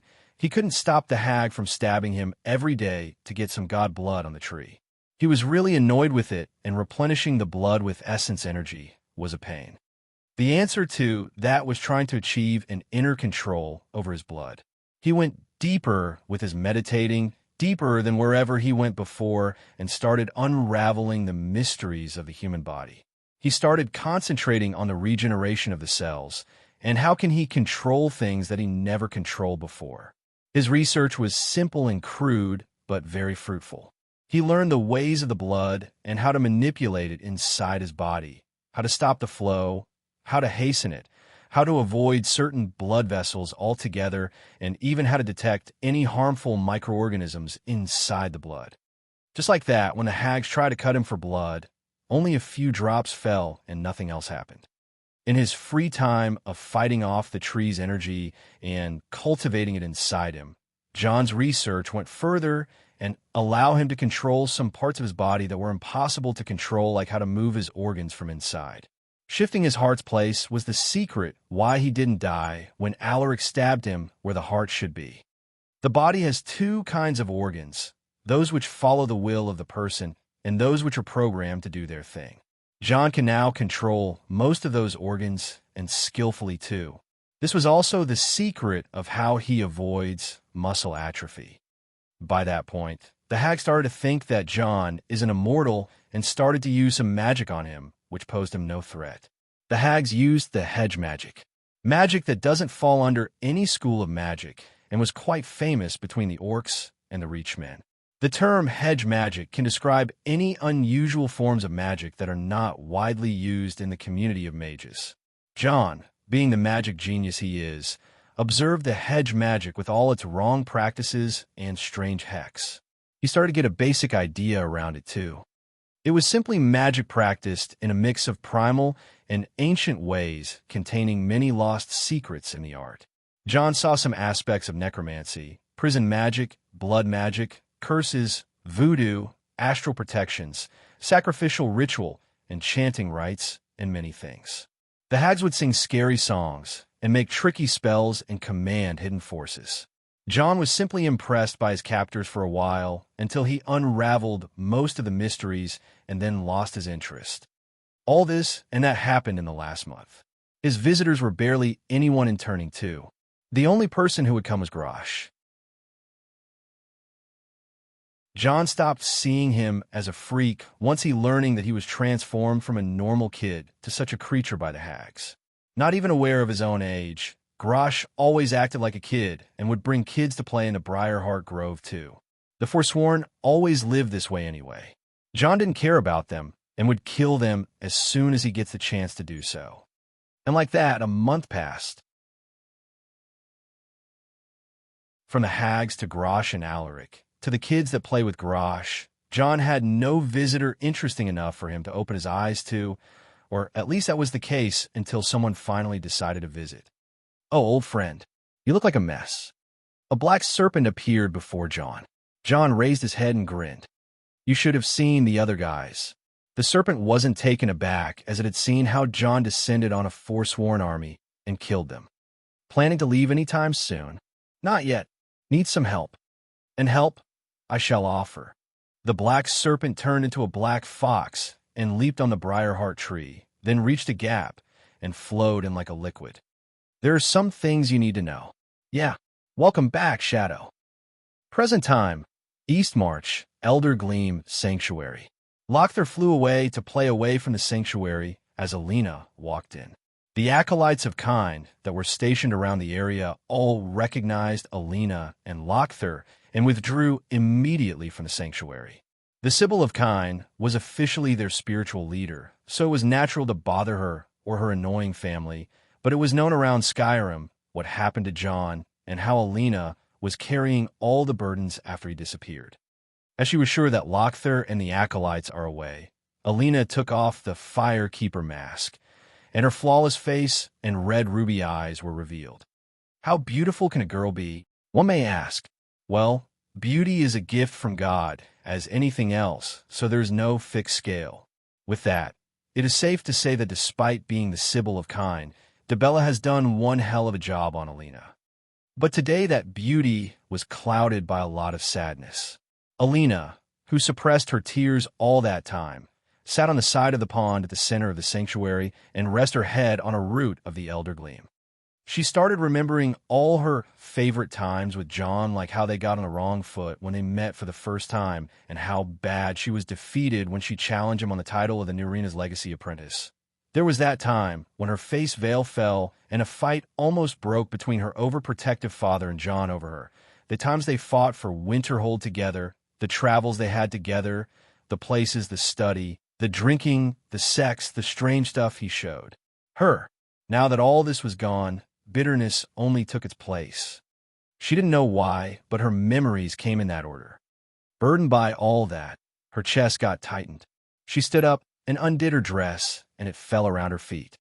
Her graceful figure was revealed to no man's eyes other than John's, and she touched her sides as he liked to cuddle with her all night, missing his touch and teasing. Waving around her hair that reached her knees, Alina jumped in the water. The water was cold, but not too cold. It gave her the comfort she needed. The world underwater was calm and slow. It could contain all her thoughts and worries. She felt like it wouldn't hurt if she stayed under the water for a little longer, just a little bit of that peace. Sadly, you will hurt yourself if you don't breathe. Not sure how. A voice talked to her from behind her shoulder. Alina panicked and jumped out of the water, standing on its surface by her. Frost steps. Spell. Magic was ready to be cast at whoever appears, and soon someone appeared. From the pond she was diving in, another woman appeared and rose from the water, looking at Alina. Alina couldn't process how can anyone look at her in the eye without getting harmed, but just some time ago when she met Alf Fyr, the latter made eye contact with Alina and felt a little tingle. John was as special as Alina, if not more, and Alf was insanely powerful. This meant that the woman in front of Alina right now is as strong as Alf at the very least. I must run. Why would someone so strong sneak up on her, if not for bad intentions? Alina stomped on the water and pushed a strong frost force on the woman before jumping away. No, wait. The woman panicked, but as soon as the attack reached her, it went through her without it touching her at all. A space mage? Alina was stunned, but she knew she was in trouble if a space mage chased her. She needed to hinder the woman for enough time, then run out of the detection range. Please listen. She manipulated the water with telekinesis and used it to make a cage and froze it with essence energy. Even a space mage can't walk through that. This was all done as Alina was performing textbook footwork on the water and jumped away to land on one of the large roots of the Elder Gleam tree. She picked her dress and was about to run, but suddenly, the root moved on its own and threw Alina away. Geez, I said stop moving. And it is rude to step on someone's root in their home. Didn't anyone teach you that? The woman who was caged in a frost cage destroyed it by moving the root while shouting at Alina. Alina has already landed on her head but stuck up like a dork. Still, as soon as she heard the woman speaking, she shot up with a face full of mud and hair full of leaves. She spat out some grass before speaking. Wait. You said your root? Your home? Alina was fully in panic. That's right, young one. I, Gleam, am the elder of this sanctuary. It is my home. Alina heard Gleam, and Elder then collapsed in the water. PayPal. me/Eldokmeezy. Patreon, remove. Patreon.com/Eldokmeezy. Discord. GG/GKCKVA7.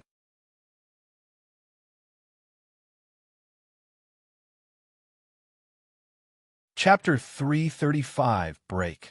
Extra chapter. Every new, plus $10, patron or PayPal. Extra chapter, 5,000 votes. Extra chapter, 8,000 votes. You came, come in. Someone is waiting for you. Yes, come in. Bothila invited John into her store. In there, John saw two beautiful ladies, one young and one old. They were in yellow priest habits and looked quite peaceful. Ladies, this is the man I talked to you about. He was a merchant traveling and got attacked by some Hagravens who trapped him in a briarheart tree. He managed to break free, but he got some vines leeching on his body, and they are weakening him greatly. I thought to bring him today for Lady Sybil to see him. Bothila spoke to the old woman. Sybil. John looked at the old woman and understood who she is. The Sybil of Dibella, the spiritual leader of the cult of Dibella in Skyrim. A very respected and generous figure. The old woman nodded and spoke. Child, can I see that? John hesitated for a bit, but he then removed his shirt and showed his upper half to the priestesses. Dibella. The young priestess gasped from shock, and the old one narrowed her eyes. Around John's body, a large vine grew like a lively external organ. It was red and green, with thorns growing from it. One can tell that the vine was having blood flowing through it. How strange! The Sybil of Dibella concentrated on the vine and thought. The young priestess, however, kept looking at John's body with a daze. The left half of John's body was paler than his right half. His left foot and some fingers of the left hand were missing. There were many wounds and claw marks that barely healed, as well as over 20 stab mark one of them was. In the heart. You got stabbed in the heart and lived? She looked at John as if he is a monster. When he entered, she was about to cuss at Bothila for bringing a beggar-like man in the presence of the Sybil of Dibella, but that was not the case anymore. John seemed like a survivalist who just has been through a tough experience. Have you been through Oblivion by any chance? The priestess asked. 3 times without a scratch. This is all our dear planet Nirn. John said in self-mockery. He hasn't lost his sense of humor. Huh. Bothila said. Last month, the guards picked him from the gates with many wounds. I treated him from over a dozen infections and curses, yet he seemed to not be even bothered about them, and kept cracking jokes. Bothila meant to ease up young priestess's worry only to find her face turning pale. My goodness, a dozen infection and curses? You are still alive. John smiled and didn't reply. He also suffered a concussion that caused him to not be able to talk and hear properly. Still, he lived through it. The young priestess wasn't willing to ask anymore. John's well-endowed body could tell that young priestess a lot already. This man was both a warrior and a rich person. A priestess of Dibella can tell. After all, they're the ones versed in the ways of love, art, and beauty after all. I see. The Sybil of Dibella seemed to have finished her diagnosis. She looked at John and spoke. I am sorry, child. I can't help you. Compared to the Temple of Mara and the Temple of Kinnereth, our temple is the least versed in the ways of healing. Still, that is too advanced for any healer. If my estimation is correct, those vines are already a part of you rather than the tree they grew from. Your blood flows into them and your power is sealed by them. It is like a harmful being that grew attached to your blood.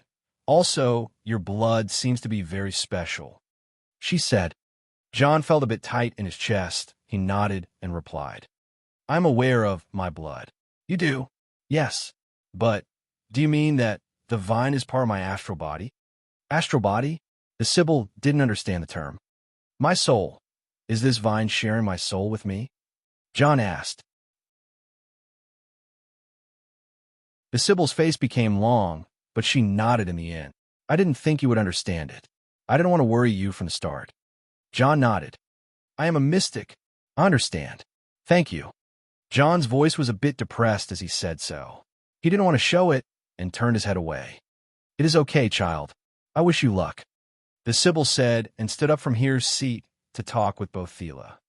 I talked to you about that girl, right? The one our temple picked some time ago. She's really stubborn and very picky about food. She eats the meat raw sometimes and can be very violent.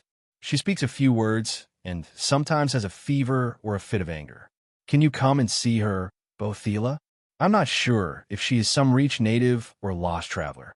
Yes, Lady Sybil. I will make sure to visit you after I finish with the mister here. Thank you. I am off. The Sybil turned around and left, but before she gets out, she turned to John. I don't want to give you false hope, but there's a young friend of mine who lives in East March or Winterhold. She is an excellent healer and someone I recommend to anyone with a state like yours. She is known as the Sybil of Kine. Alina. John was taken aback from the woman's statement, and she was taken aback from his question.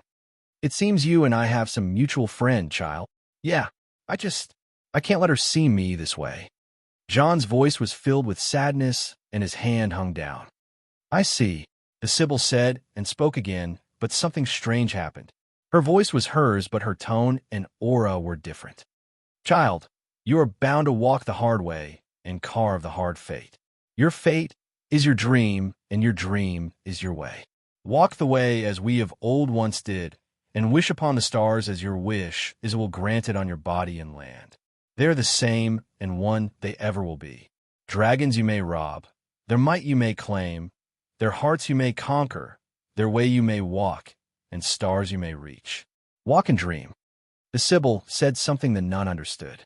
Her voice was ethereal and captivating. It kept ringing in John's mind.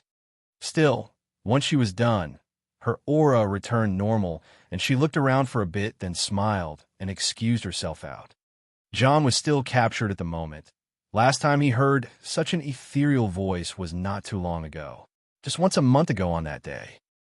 1 month ago, as Shadow returned to John, things became much better. From the beginning, when the mountain collapsed on John, Shadow jumped into greed and possessed it to try and keep John alive under the rubble.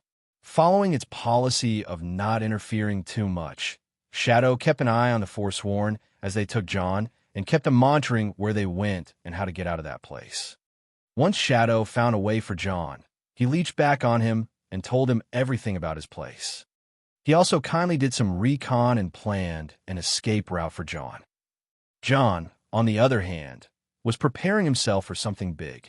Now that greed is close to him, he could spread it under the Briarheart Grove and link himself to every Briarheart tree and sapling around. He started to invade them and take their viral podomic energy. In a few days, the small sapling and trees started to die in a charred state as if they were being burnt from the inside. The Hagravens panicked, but none could ever guess that it was his doing. He was trapped in a tree, and it started to grow and cover most of his body, leaving only his face sticking out. Also, his cultivation level advanced like a rocket.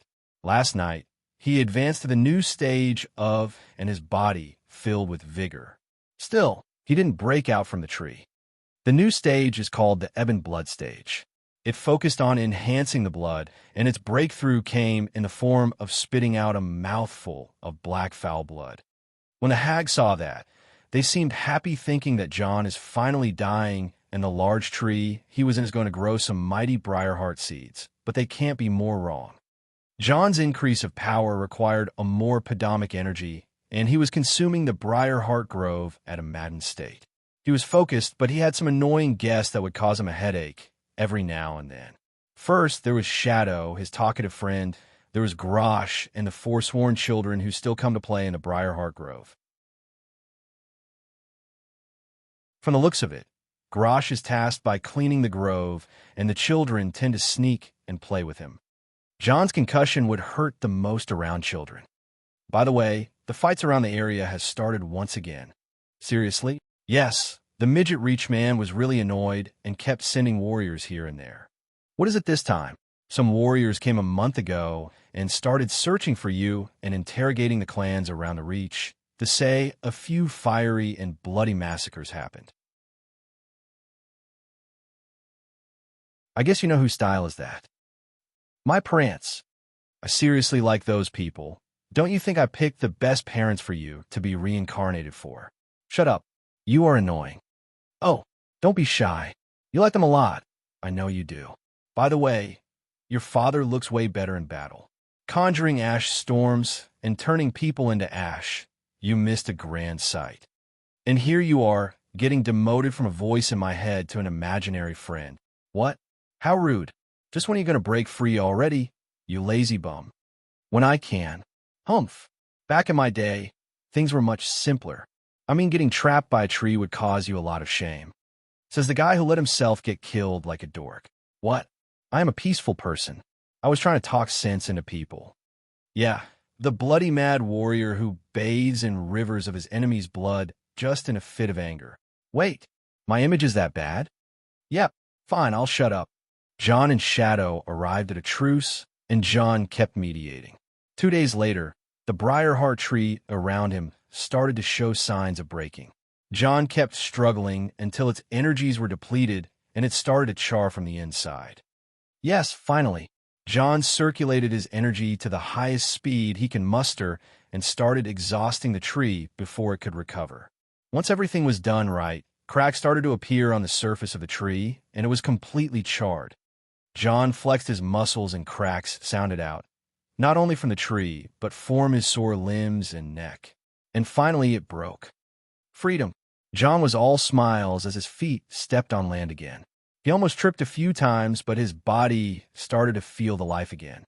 Every bone made crack, and John heard it like the sound of freedom. He was still dizzy and needed some time to adapt. Things were nice and all, but then he checked his body and anger kicked it. Fuck. Holy fuck shit. All sort of curses came in his head. His left side was completely less lively compared to the right side. The reason was simple. John wanted to preserve his body, so he protected it from the inside, but he still wanted the viral podomic energy of the Briarheart tree to enter. The only way to do so was to sacrifice some places, and these were his left pinky and little fingers. Now, those fingers are completely black, and the left side of the body was pale as it was damaged by the invading energy. Things didn't end here. There was a vine wrapped around his left leg, and it also showed signs of turning black. Fucking oblivion. He knew what that was, a tissue death. In some advanced cases, it was known as gangrene. There was one way to deal with such a thing. John concentrated on his body and detected how far the case spread. Once he detected its area of effect, he shaped greed into a blade and / groan. He mercilessly cut his own dying parts. 2 fingers and 1 foot. Motherfuck, Shadow was taken shocked out of his mind. Shut up. It was the only way. With that out of the way, John shaped some parts of greed into some fingers and a foot to replace the ones he cut. Lost limbs are no problem to him. He can replace them whenever have enough energy to do so. Hey, shut up, man. I'm busy here. No, look behind you, you dolt. John looked behind him and saw a person who shouldn't be here in any way possible. It was none other than his labor's prophet, Arania Ionith. Era, Nea? John spoke. Arania looked at him, smiling. As she spoke, her voice was the same, but her tone was different. It was much more ethereal if the word fit the description. So, you finally decided to move, young John Hill. Her voice echoed deep in John's mind and soul. Well, I'll be damned. Even Shadow was surprised. John looked at Arania and narrowed his eyes. He can almost swear that he can see an aura of light around her with a star floating over a shoulder and a crescent on the other. It was her. Azura. PayPal. Me/Eldok Pat Rayon. Remove. Pat Rayon. Comp/Eldok Discord. GG/GKCKVA7.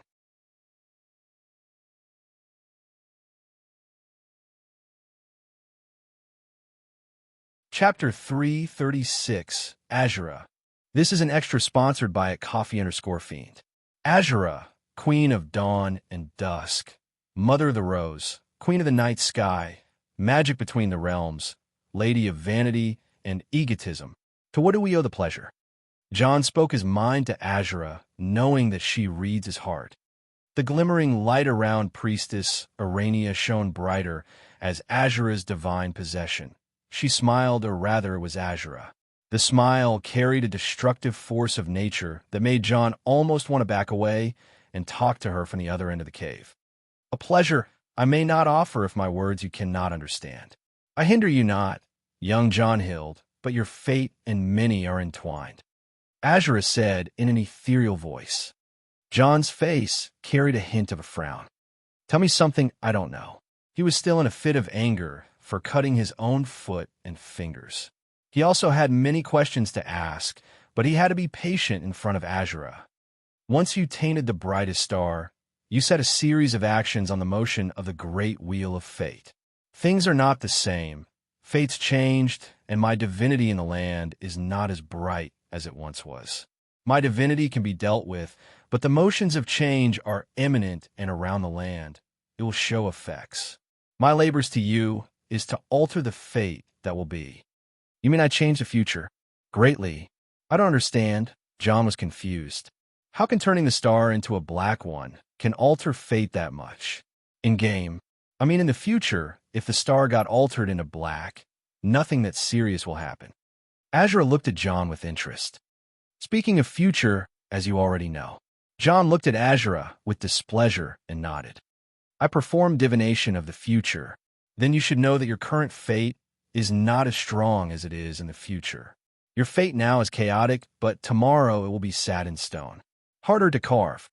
I don't understand, wait. Are you saying that if I tainted the star in the future rather than now, my actions would have no backlash like this one? It is as you said. Your fate hasn't started to take action. Your fate protects others once it takes action. Now that it hasn't taken action, it can barely shield you and some around you. John was stunned for a second. He understood what Azura was saying. In other words, when the game events start, his actions will be protected by his fate, but because his fate is currently this strong, it can change many around it. Taking a lot of actions before the start of the game events is changing the future on a massive scale. This is bad. What exactly have I changed? My divinity is weakened. Who do you think will suffer? Your followers. And when the star was tainted black, who do you think gained power? John pondered for a bit. The black star is a black soul gem, which is a basic tool in necromancy. Necromancers? Be specific. John thought fast and managed to put all the clues together. A name came to his mind, and his mouth opened wide. You've got to be kidding me. I'm pleased that you are knowledgeable. Among other things, your labors shall come 7. The first was to aid a laborer in the realm of madness. The second was to save the brother whom you need more than you know. You have done both well. So Wulfur is safe. I knew it. Thank goodness. John sighed, but I don't understand. What does Isha and Wulfur has to do with any of that?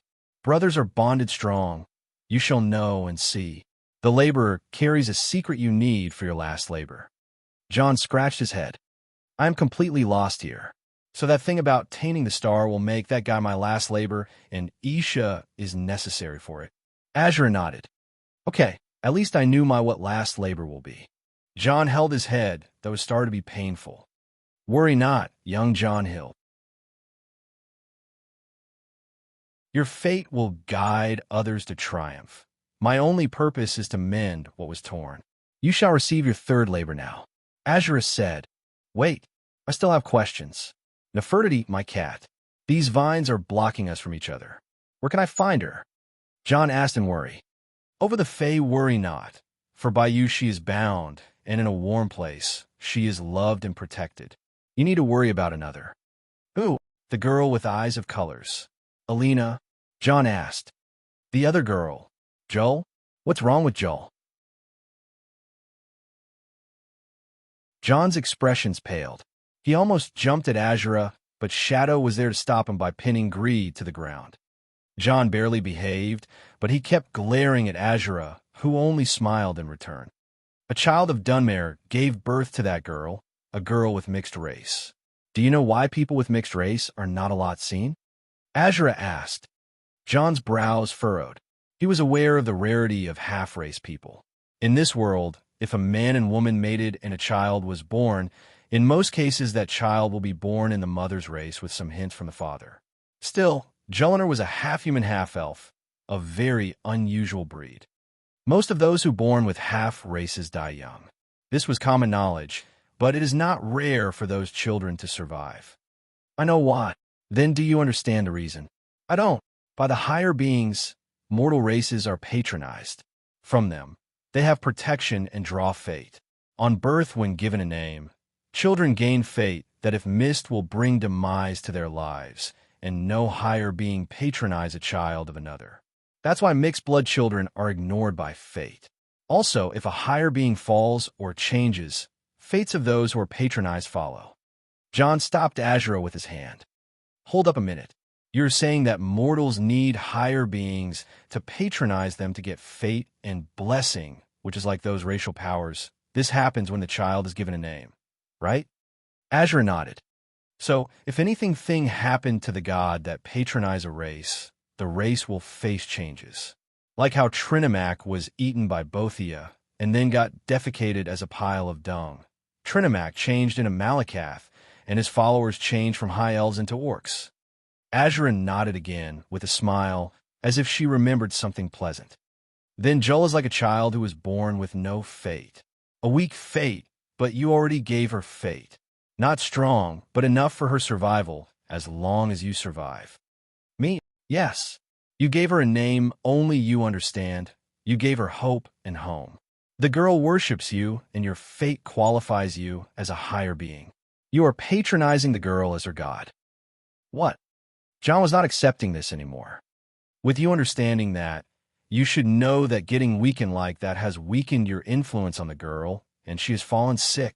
John's body shuddered. The complicated problems in his head are now very simple compared to the matters of divinity. This was way too messed up for his head to handle. He held his head as a sharp headache assaulted him again. He didn't care and looked at Azura. Please. Without him saying, Azura nodded. Your feelings are sincere. I already protected the girl's life as much as I could, so she will survive another half a year, but you are her patron is to do the rest. And here comes your third labor. Azura said. John's face was grim black, but he nodded, waiting for hope. You are weakened. Heal as soon as you can. The secret lies in the reach no place else. By blood, by curse, and by sacrifice, you shall recover. Azura said so, and the ethereal feeling started to fade. Before her divine possession ends, she left some last words for John. Help I offer you not, but sincerity you may get. Happy birthday, young John Hild.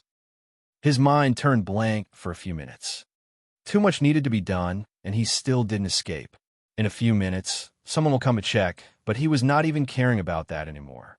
When Azura disappeared, she took Arania with her and left John to think. Hell, he can't think anymore. His last labor was revealed to him, and he discovered how it was all his fault. Not only that, he discovered the strange state of Jolinar. Not only that, he must not leave the Reach because the cure to his case is in this place. Fuck. John punched the ground with all his might, and the ground shook. Level 1, Ebon Bloodstage's punch started to shake the cave. His frustration and hate rose up. Self-loath and many negative feelings conflicted with each other. He needed to get this thing over within half a year. Lucky for him, it was plenty of time. John looked around him and saw no other thing other than greed with him. It was satisfyingly more than enough. Greed was no ordinary being. It was a part of John with abilities that transcend sense. Just like any inhabitant of a shadow world, it can hide from even the eyes of the Daedric princes. Greed has the ability that John calls release, which allows it to possess dead objects and show its true nature or empower it all based on the power of John. Rather than that, greed is a formless black matter that can harden in any shape John needs. Swords, bows, spears, armor, etc. That was enough for John, who can't use magic, and his only power is his ridiculous physical strength. Keeping some parts of greed as the body parts he cut, John walked straight to the entrance of the cave. Just as he was about to walk out, someone came in. Grosh, the gigantic freak, saw John walking free and almost fell on his butt.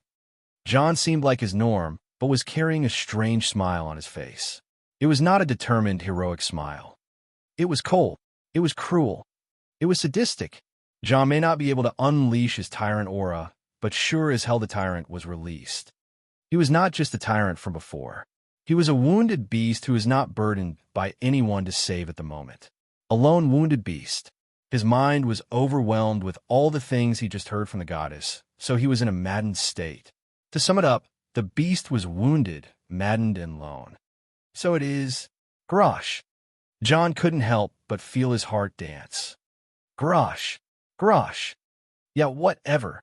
John reshaped greed into a long sickle sword and rotated it as he jumped towards Grosh in a blink of an eye and attacked.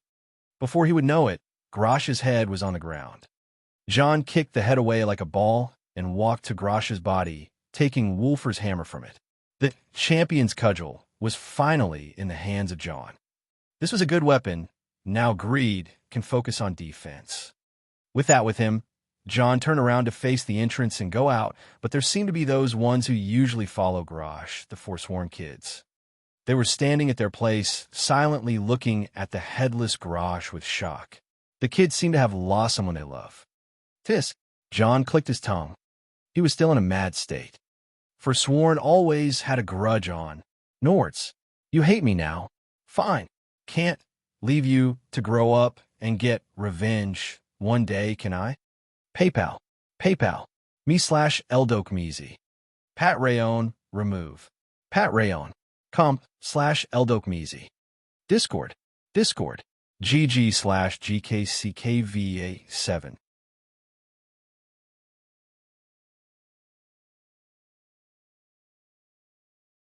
Chapter 337, Escape.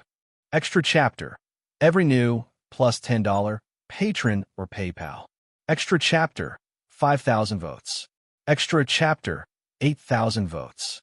Alaric was awakened from his hut and was dragged by his men out. A crisis happened. Prince, you need to come. What is that noise? The Nord got blood. He broke free. Impossible. It was completely not possible. The Nord was finally dying after 2 months of anticipation. They almost gave up, and now what? He broke free. Did you capture him? No. Prince, something terrible happened. The man led Alaric to the place where forsworn warriors were gathered. It was a hole opened in the mountain leading to a cave. That cave was leading to one of the Briarheart groves.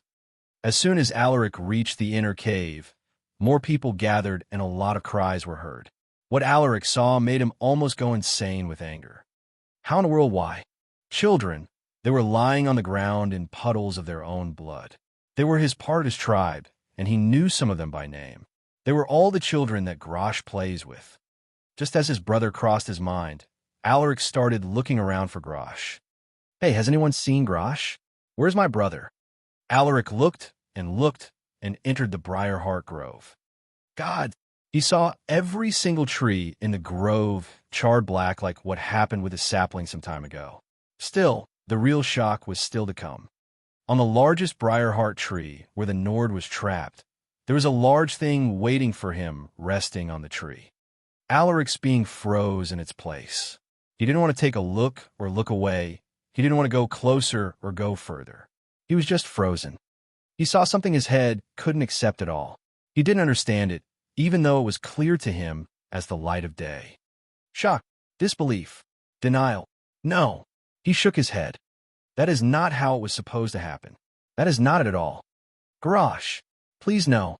His brother that protected him for years, and they stood together in many battles against both Nords and Reachmen, was just lying there, head and body separated. John meant that the body would be visible and the head stuck on the tree. Alaric kept looking at the scene with anger swelling inside him. He was about to shout in rage, but someone came running. We found him. We found the Nord. A forsworn boy came running. Go down there and capture him. Alaric shouted with eyes bloodshot. He didn't go down, Prince. He went up the mountain.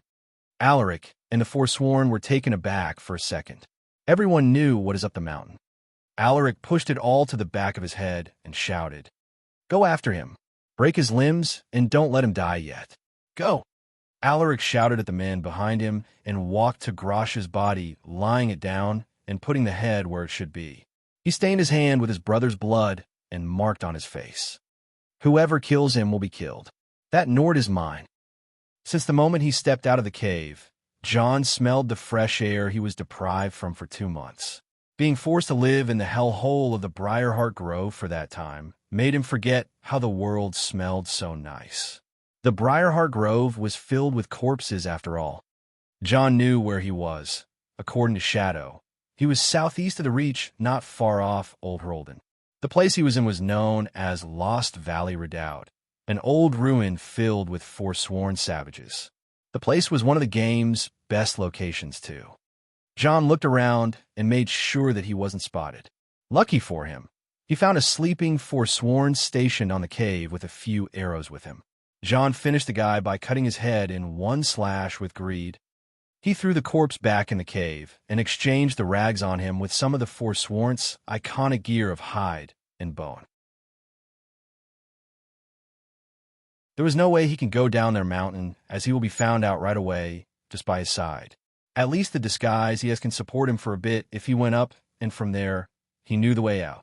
The road up the hill was not hard. It was still early in the morning, and John was in a mood that is hard to describe.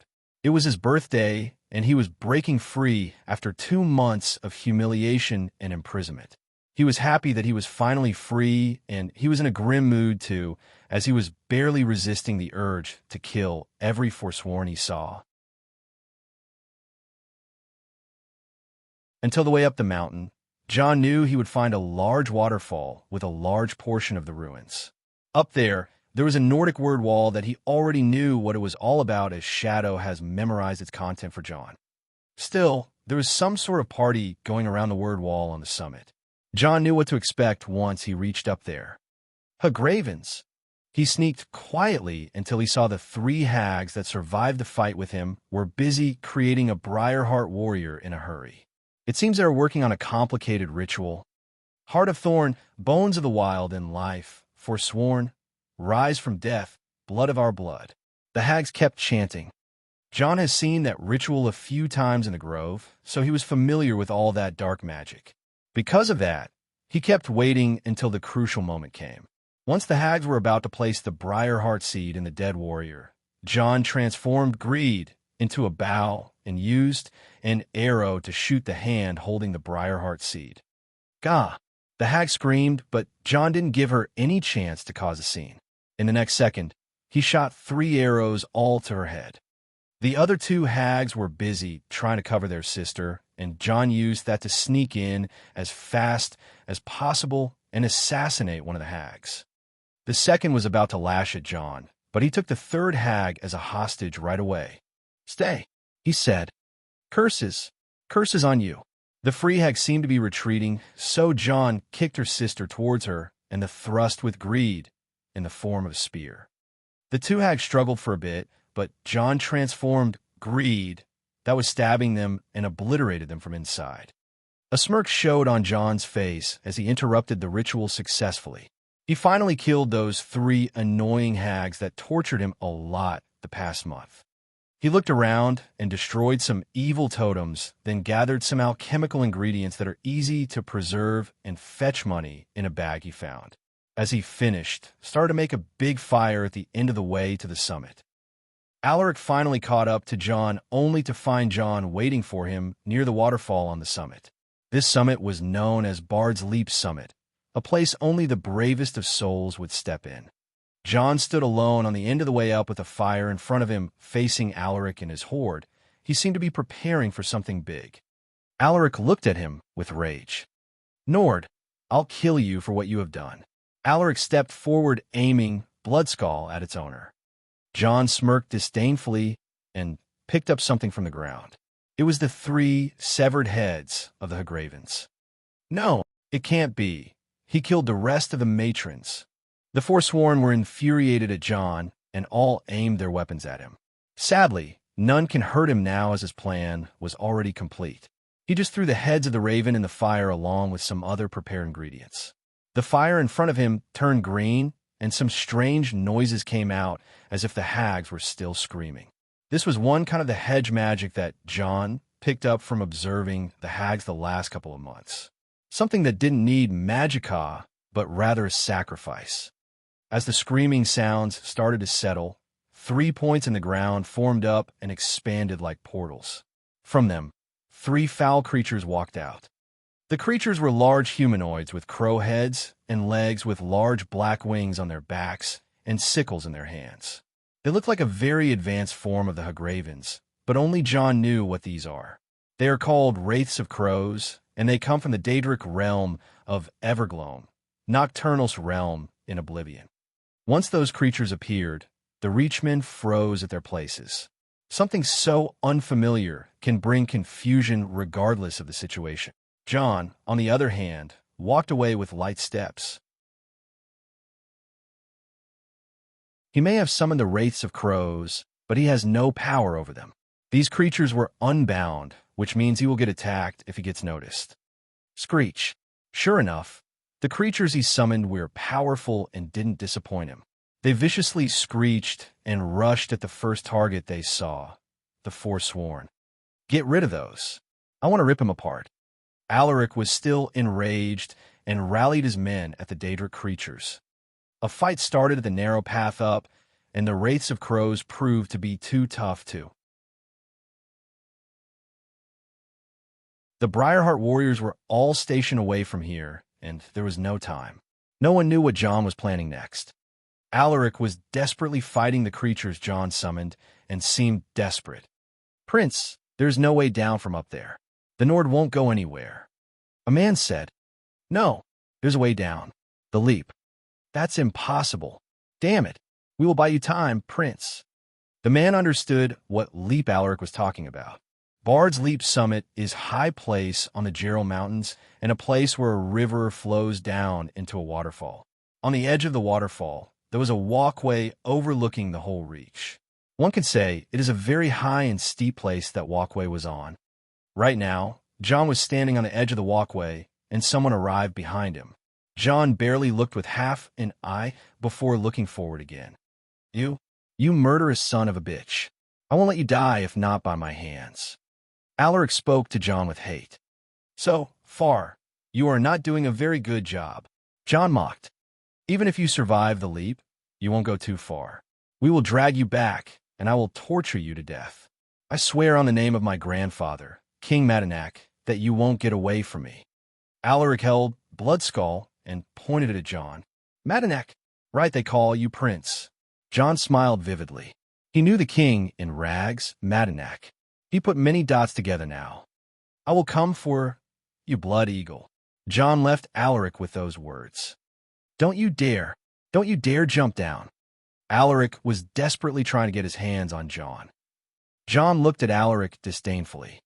"Bitch, dare is my surname, and I fly." John reached the end of the walkway and let himself fall. "No!" Alaric ran toward John only to see him falling, but not for long. Suddenly, greed expanded on John's body and made a wingsuit. John glided outside of the Forsworn camp to the Karth River. PayPal. me/Eldokmezi. Patreon, remove. Patreon.com/Eldokmezi. Discord. GG/GKCKVA7.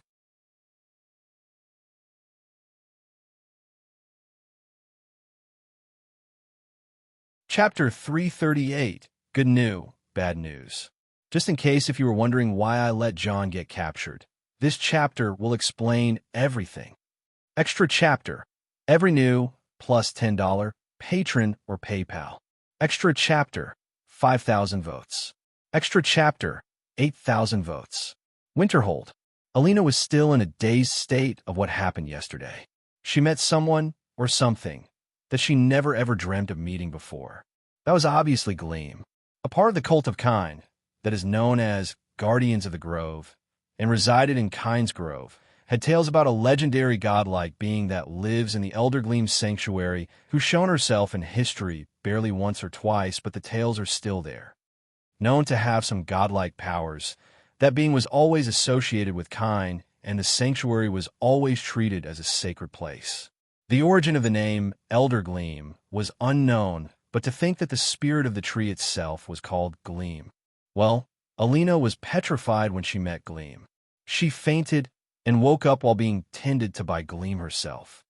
Gleam was a very beautiful being with wide green eyes and brown hair, surrounded by a mystic aura that can't belong to a mortal. Her petite appearance and curious wide eyes didn't reflect her true age of being the oldest known being on Tamriel. It was a traumatic experience in many ways.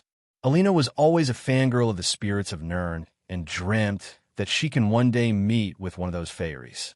Still, the idea that the most ancient tree in the land was actually a fairy made Alina question the existence of the universe and the meaning of life. Still, the meeting wasn't all that bad. Alina benefited a lot by simply talking with Gleam. Out of all things in the world, Gleam knew about John and assured Alina that he is alive. More so, she explained Jeliner's situation to Alina and told her that the Twilight Rose is watching over both John and Jeliner. The Twilight Rose is, of course, the Daedric prince Azura. Alina couldn't wait to fly back on Lochthar and spread the news in Winterhold, but she regained her sanity and started to think of how to decisively retrieve both John and Jeliner. Sadly, Gleam couldn't interfere with John's labor and started to explain the meaning of the labors to Alina. She was rather shocked when she learned that John bore such a burden alone without telling anyone. She knew about John facing a problem with some Daedric prince, and he said that he will resolve it, but for that to be Azura of all the Daedra, it was shocking. Azura can be argued to be one of the top dogs in Oblivion despite her benevolent image, and offending such a Daedra can worsen the relationship between Winterhold and the large population of dark elves that worship Azura. No wonder John kept the matter under the rugs. Worrying about him is pointless. He is already recovering his power and planning to get back at his enemies. If you want to go to him, I'll aid you. That was what Gleam said. Apparently, Gleam has taken a liking on both John and Alina, and she mentioned something about Nefertiti too being a similar race to hers. Alina couldn't make heads and tails of the way Gleam spoke in, but she couldn't help but worry about John and miss him. She wanted to be with him no matter the cost. You do not need to worry, Elder Gleam. I know John all right, and will find a way to reach him. Alina said, Not with those eyes of yours. Don't you feel like losing control over the power you have? Gleam dropped a bomb on Alina's head. Alina was shocked and couldn't muster a word to reply with. Contrary to her expectation, Gleam offered help. The trinket that the boy made for you is quite useful, but you are getting more powerful. I can help. Please. Alina was desperate for help. It was true. Her eyes got stronger, and the Firekeeper mask was barely suppressing her eye powers. I may out of control and accidentally kill someone. That was how strong her eyes were. Very well. Gleam floated in the air and flew to her body, which is the tree, then took a leaf and a branch. Careful. Alina was flustered as she saw someone break their own body. Here you go. Eat this. Gleam offered the leaf to Alina. Why am I thinking of All Might? What is that? What do you think it is, silly? A leaf. Isn't this awkward? Getting your leaf eaten? Why is that? It happens all the time? Oh. Yes. I see you are a tree after all. Ha! A person and a tree. Why does that sound awkward all of a sudden? It was too much for Alina's brain. Stress, then shock, and now confusion. It was exhausting. What will this leaf do? She asked. You will be carrying my presence on you, and that will be enough to make you powerful enough to stop the blessing of the Dreamweaver. Truly, Alina couldn't believe she is ridding herself from the curse on her eyes, even though Gleam just called it a blessing. It was true. If a blessing is too powerful, then it is a curse. It is true. You can finally free yourself from the blindfold. Alina was thrilled to hear the news and agreed immediately. Once she ate the leaf, changes started to happen. She felt a strong surge of energy in her energy center. She sat down and started circulating her energy to consume it. Her pupils that were fixed in a vertical slit shape turned back to normal round pupils. Gleam kept watching what Alina was doing in wonder and could tell that the leaf that she gave to Alina was being consumed at a rapid rate. While doing so, Alina's skin turned red and normal a few times in the span of a few hours until she opened her eyes again. She was mystified by the feeling. One leaf of the Elder Gleam shot her level to level 7, Jade Skin stage. This was really some unexpected harvest. She was not sure about her eyes, but jumping up a few levels in one day is something rare. As soon as she opened her eyes, she had to endure 1 hour of Gleam talking about various stuff. In the end, Gleam offered the branch she took with the leaf. It was a straight and big branch enough to craft a cane, but it is a branch from Elder Gleam herself. This was no ordinary branch. If Alina's guess is correct, this branch can break Wulfr's best swords. The Elder Gleam is an existence older than any metal on Nirn after all. It was impossible to harm it by normal means. What is this branch for? Alina asked. It is a branch? What do you mortals do with branches? Gleam asked. No idea. I think a bough could be a good choice. Oh, I see. You are not the creative one. Fine. Take it to the boy, and he will have an idea what to do with it. Tell him it is a gift. To John Fine, Alina thanked Gleam 1,000 times and headed off the sanctuary holding the branch and the firekeeper mask in her hands like a kid going out of toy store. Once Lochthar saw her, he landed but kept looking at her with hesitation. It was the first time he sees his owner in the eye, so the griffin was still trying to rope its bird brain around the situation. Alina decided to turn the firekeeper mask into the storm rage crown. It still can amplify her magic and eye powers greatly. Hopping on Lochthar's back, she flew back to Winterhold. This all happened yesterday, and she can accept it with an open mind. She arrived at Winterhold late and went to bed as no one was up when she came home, but when she woke up, why on earth was there a tiny Gleam sleeping next to her? Between the Reach and Falkreath holds, Blackbone clan hidden cave. Screams and wails echoed as blood and guts spilled on the ground. Many men were holding their shields up, trying to protect the others behind them who controlled the undead. The Blackbone clan was being invaded and its men were being slaughtered. None in the Blackbone clan could ever think that their family that held on for thousands of years and thrived in the late 200 years would face annihilation on this day. Their defenses crumbled and their ancestral cave was besieged. The women and children managed to sneak away from the back of the cave, and the men had to buy enough time for them to escape. Ever since that chaos started in the Reach 3 months ago, those bloody firemen were bound to appear to look for their relative, John Dare. Still, not in anyone's wildest dreams could they imagine the most infamous firemane to come knocking on their door without even asking questions. It was her, the worst living killer among the clans, the bloody Hilda. What brought that nightmare here? Hilda was infamous with her bloodthirst. She killed many people following the events of the chase that Skyrim's clans cooperated with the Thalmor after her.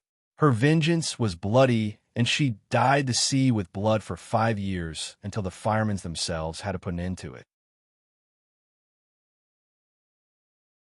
Following these events, she was said that she has put down her axe and settled somewhere at the end of the world. Yet here she is, as bloody as 12 years ago, and with her battle axe at hand, and her infamous crew that has sworn a blood oath to serve her and her family at her back. She was that famous. The only reason why they can think she would come for them was because of the attack they initiated at the firemen's with blood sales more than a year ago. It was John Dare who managed to sabotage their plans back then, so it was natural that they wanted vengeance, and so they were visited by the firemen's. Rolf Blackbone, you know why I am here. Hilda spoke, and her voice echoed. An elderly man wearing armor stepped forward from the ranks of the defenders, and the skirmish was halted. Bloody Hilda, I know why you are here. We don't have a firemane boy. Leave us, damn you. The man replied. If you don't have him, then you know where he is. Why on earth did you mobilize your clansmen the day he disappeared? You're into that plot. Who's after it? You pile of old bones. Hilda had her own scenario into her head. We didn't ambush they boy. We don't even have business with him. Asked the Forsworn. We only moved because they moved. Rolf Blackbone was desperate. He knew the result of the fight. Don't make me get you, Blackbone. Say it, or I am sending you all here to oblivion. Lord Molai Ball is my witness. I didn't even know anything. Rolf swore in his god's name. The Blackbone clan was a Daedra-worshipping hidden clan after all, much like cults, but less harmful because of the blood bonds that tie them. I don't care about your Daedra. Swear to me on your son's life. As she said so, Hilda's crew dragged a warrior in his 30s right beside Hilda. It was Rolf's son, Jor. He was accompanying the women and children who escaped the siege. No. Rolf's face turned ashen pale, not trying to think of what happened to his clansmen that escaped. Sorry, father. I got captured, the rest escaped. You filthy firemans. Raising his sword, Rolf didn't care anymore and ran towards Hilda. She clicked her tongue and threw Jor away to face Rolf. Only 3 exchanges were enough to kill the old fool. Hilda was depressed as she found no clue from the Black Bones. Last chance, whoever knows anything will save your doomed clan, Hilda said, looking at the Black Bones. The Black Bones' blood was boiling once their patriarch died. They didn't withstand the shame and raised their weapons one. For the patriarch, save Jor, kill that bloody woman. They all charged at Hilda and her crew at once. Damn you. Hilda knew that she is now fighting a cornered beast and readied herself for a hard fight, but suddenly, a fire stream came from behind them and landed on the Black Bones, burning them in one go. Screams and cries filled the place as the men were burned to ash, and the ones who survived ran for their lives. Hilda looked behind her to see a large man in black cloak and hood with a flaming sword standing behind her crew. Leave us. With one word from that man, Hilda's crow dispersed in a few seconds. Hilda, go home. You're just killing people. The man spoke. Hilda's face hardened, and she shook her head. You can't stay here. You just gave birth a few months ago. Thor, and I didn't need you. I am not. She wanted to say something, but she stopped. Her heart finally found happiness, and she can't give it up that easily. John Rad, I can't. The bloody beast from a while ago turned into a meek woman in front of her husband. John Rad shook his head with a sigh. You can't do anything like that. You were just starting fights, not looking for clues. Let Tyr and I handle that. We already have a lead. Really? Yeah. Merchants gave us a tip. A large man was seen jumping from a summit inhabited by Forsworn into a river. They say he flew for a bit before landing in the river, then forcing one of them off a horse and taking it deep in the reach. You know who loves to jump from high places so much, don't you? It's John Hilda. Our son is okay and jumping off mountains. John Rad smiled as he pulled Hilda to his embrace and kissed her head. She was tearful for a bit, but she listened to him and walked with him out of the Black Bone cave. Still, they made a single mistake. A very big one. They didn't check for survivors, and sure as hell, there was one. Jor, son of Rolf Blackbone, was hiding under the rubble behind some corpses. PayPal. me/Eldokmeezy. Pat Rayon, remove. Pat Rayon. com/Eldokmeezy. Discord. GG/GKCKVA7.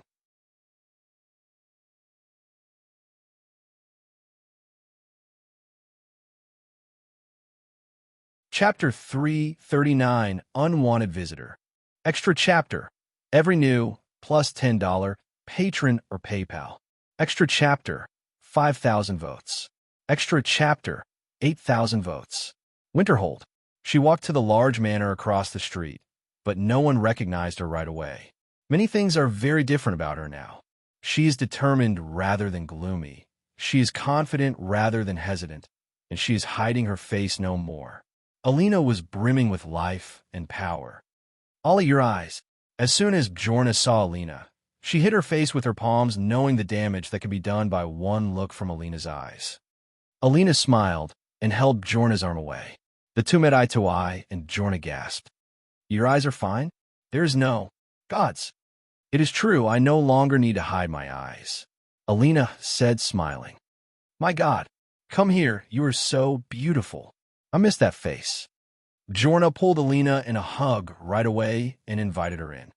Sviti came and greeted Alina, who she couldn't recognize right away. Wolfer, how is he? He still doesn't want to come out? Alina asked.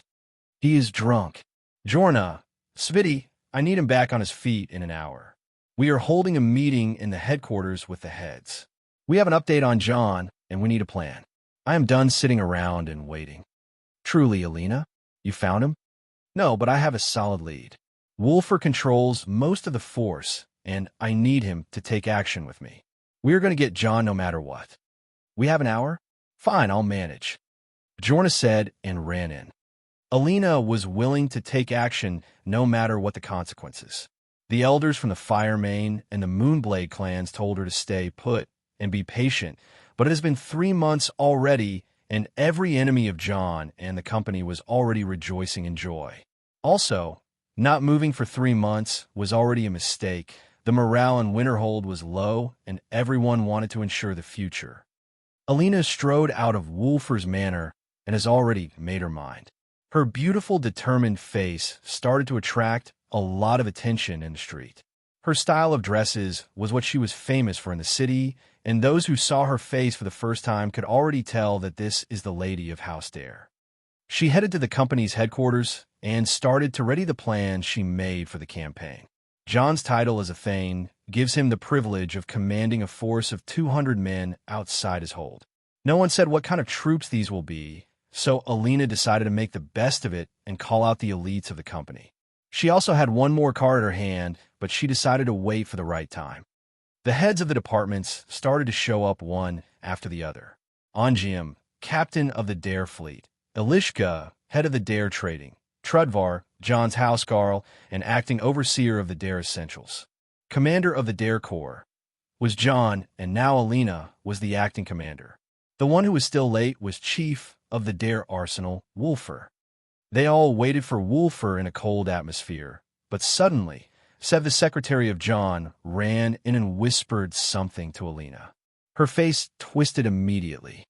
Ships from the Imperial Legion have requested to enter the docks, Alina announced. What? We didn't expect any ship from them anytime soon. What kind of ship? Ongium frowned. A diplomat ship and a ship carrying the banner of the East Empire Company. None understood the reason for the sudden visit. We should receive them. I'm going to the docks. Alina stood up and headed out. The other heads naturally followed her.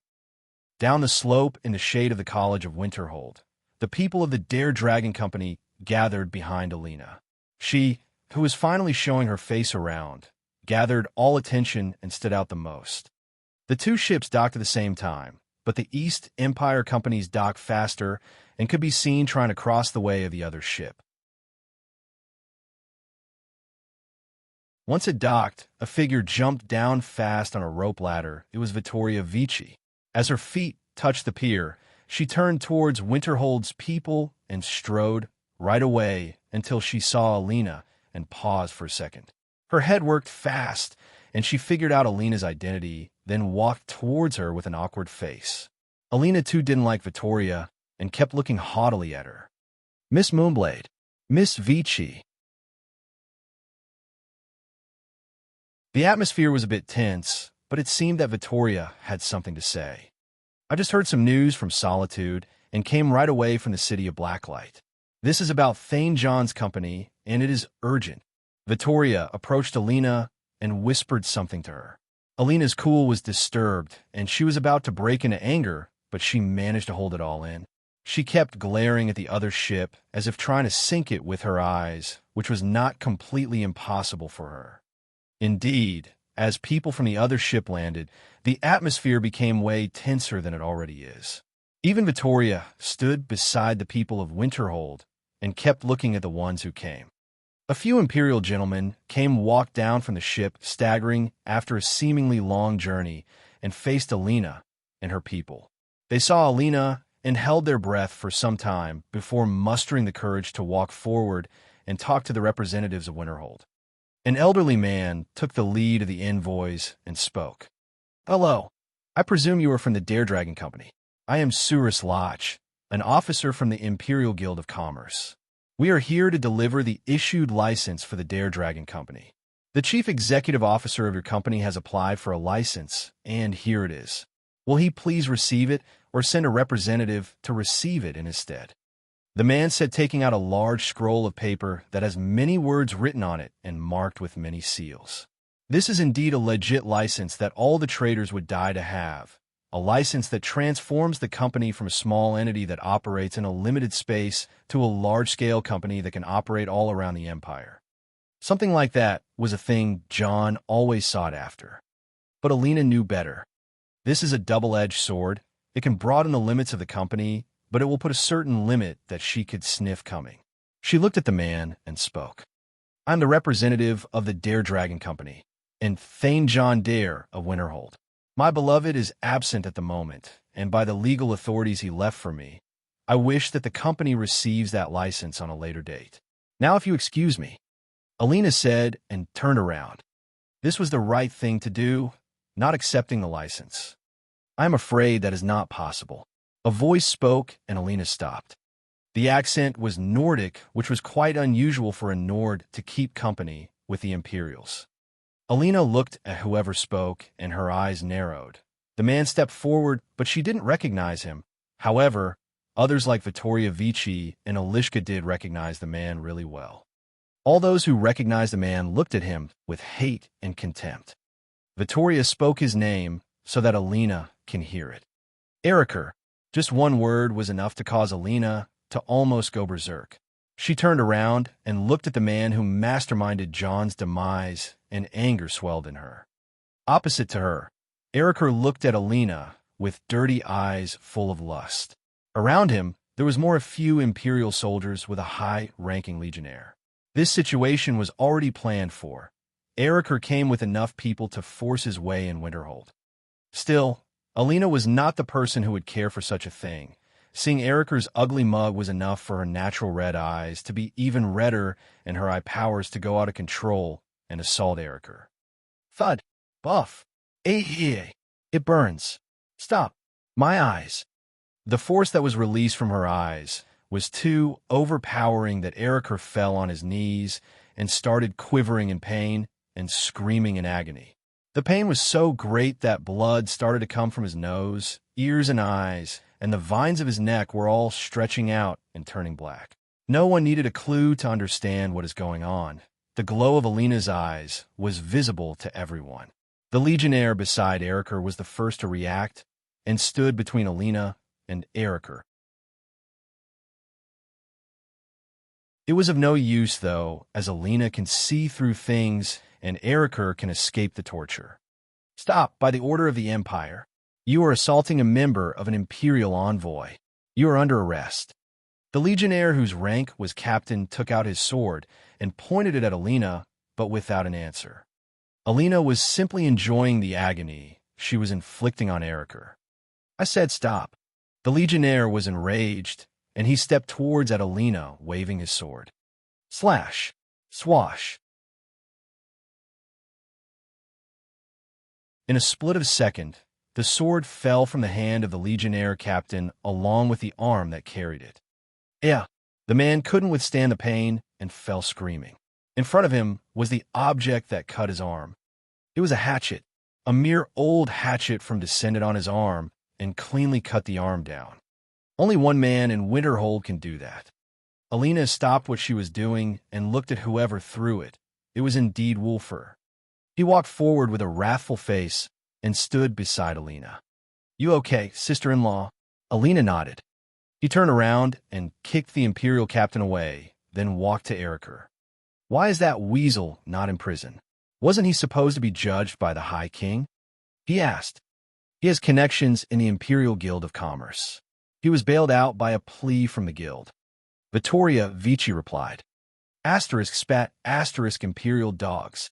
Wulfur spat at Eriker and kicked his guts. The Imperial soldiers who were supposed to be protecting Eriker were all pushed back by the raw presence of Alina and Wulfur. The two were trained by John and were refined to the top state a human can reach. Hell, as a level 3 Jade Skin stage and a level 7 Jade Skin stage. Both of them were already superhumans with a lifespan that may reach 500 years. The strongest two in Winterhold were already that angry. Eriker was completely exposed to the wrath of those two, but he could still resist fainting in the spot. Compared to them, John's pressure that he experienced was way scarier. You can't stop this too late, ha ha ha. Even if you kill me, I already won, and you'll be hunted as murderers. Eriker was carrying a hint of madness in his eyes. He is so close to destroying John's empire, and he can't back down now, even if oblivion was the cost. Miss Vici, please explain to your friends. Mr. Eriker is a guild officer. Officer Surislach. Vittoria didn't want to get involved in this particular point. She was an ally to the Dare Dragon Company and has a lot of investments, so she was wholeheartedly on the same boat as them. If the purpose of Eriker was achieved, it will cause her a big loss, and her position in the East Empire Company will be threatened. Explain yourself, she replied. Very well. Surus Lach spoke. The Dare Dragon Company is already registered in the guild, so we will, by all means, protect its interests. Protect? Alishka questioned with a mocking face. Indeed, the company's interests are the guild's interests. The company controls a massive domain that can be said to monopolize 1/9 of Skyrim. This means that the company's worth is over 500,000 septim. Any company with such a worth should have a proper manager, such as Thane John Dare, who has a title equal to a military viscount. Now that Thane John is absent for more than 2 months, he is presumed dead. It is by law that the guild appoints an acting director to the company with a noble title to oversee the ins and outs of such an organization. Thane Eriker volunteered to help the Dare Dragon Company, and the guild has agreed. Officer Surus Lach spoke while being wary. Still, there was no way to sugarcoat what he said just now. The people gathered around turned pale. Handing John's company to his enemies? This was a blunt declaration of war. The Empire was clearly trying to get back to Winterhold with all what it got. Wulfur was enraged and was about to kill Eriker where he is, but it was Alina who stopped him. I see. Very well. She spoke quietly and stepped up. Everyone around her was in cold sweat. This may be the end of either the peaceful Winterhold or the prosperous Winterhold. It is either a clash with the Empire or submission. Now, Alina was making that decision. I'm already the legal agent and representative of Thane John Dare. Will this help my claim? She handed out something to Officer Surus. He looked at the object with wide eyes and open mouth, then nodded. Yes, it does, my lady. Shall I record it? By all means. Something different was happening. Alina seemed to have used some sort of trump card. Mr. Surus, what is that? What is going on? Eriker, who was kneeling on the ground under Wulfur's foot, felt that something was wrong. Old man Surus looked at him and switched sides with Winterhold right away. Sorry, Mr. Eriker. Your presence is no longer necessary. Surus Lach sold Eriker right away for his safety. Eriker was to blame after all. Alina took the object back from Officer Surus. It was a metal badge made of ebony steel. Eriker's eyes were glued on it. Take that mongrel to the black room, Alina said while pointing at Eriker. Wulfur pulled him up from his hair, and Alina came closer and put the badge in front of Eriker's face. See that? John was always a step ahead of everyone. With this, I will make you my bitch. Alina's vulgar words and classy tone negated each other, but her eyes were enough to express her rage. Eriker's eyes were still glued on the badge. It had an inscription of Winterhold's coat of arms and a text under it that said, Alina Moonblade, Thane of Winterhold. PayPal, me/Eldokmizi. Pat Rayon, remove. Pat Rayon, com/Eldokmizi. Discord, GG/GKCKVA7.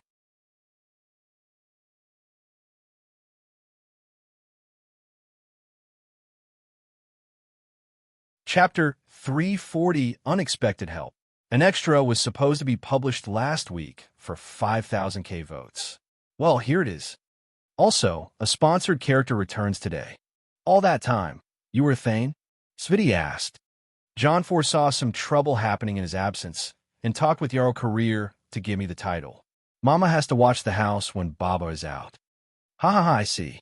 So, Lady Boss, what is the plan? Alishka questioned. Alina took a deep breath before answering that and looked at the people in front of her. There were all the key figures of Winterhold. Before we start, we have some matters to address. Just a while ago, we took the people of the Imperial Guild of Commerce to the Jarl's Keep and signed all the necessary papers. The legal office in our company has gone through the agreements, and we are good to go. Still, the situation with the Imperials this time was worse than predicted.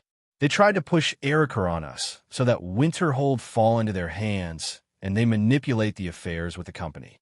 It was one dirty move indeed, even though they were bound to fail. Our company is deeply rooted in the hold, and our inner system that John came up with ensures that no one can ever hinder us except whipping us all out.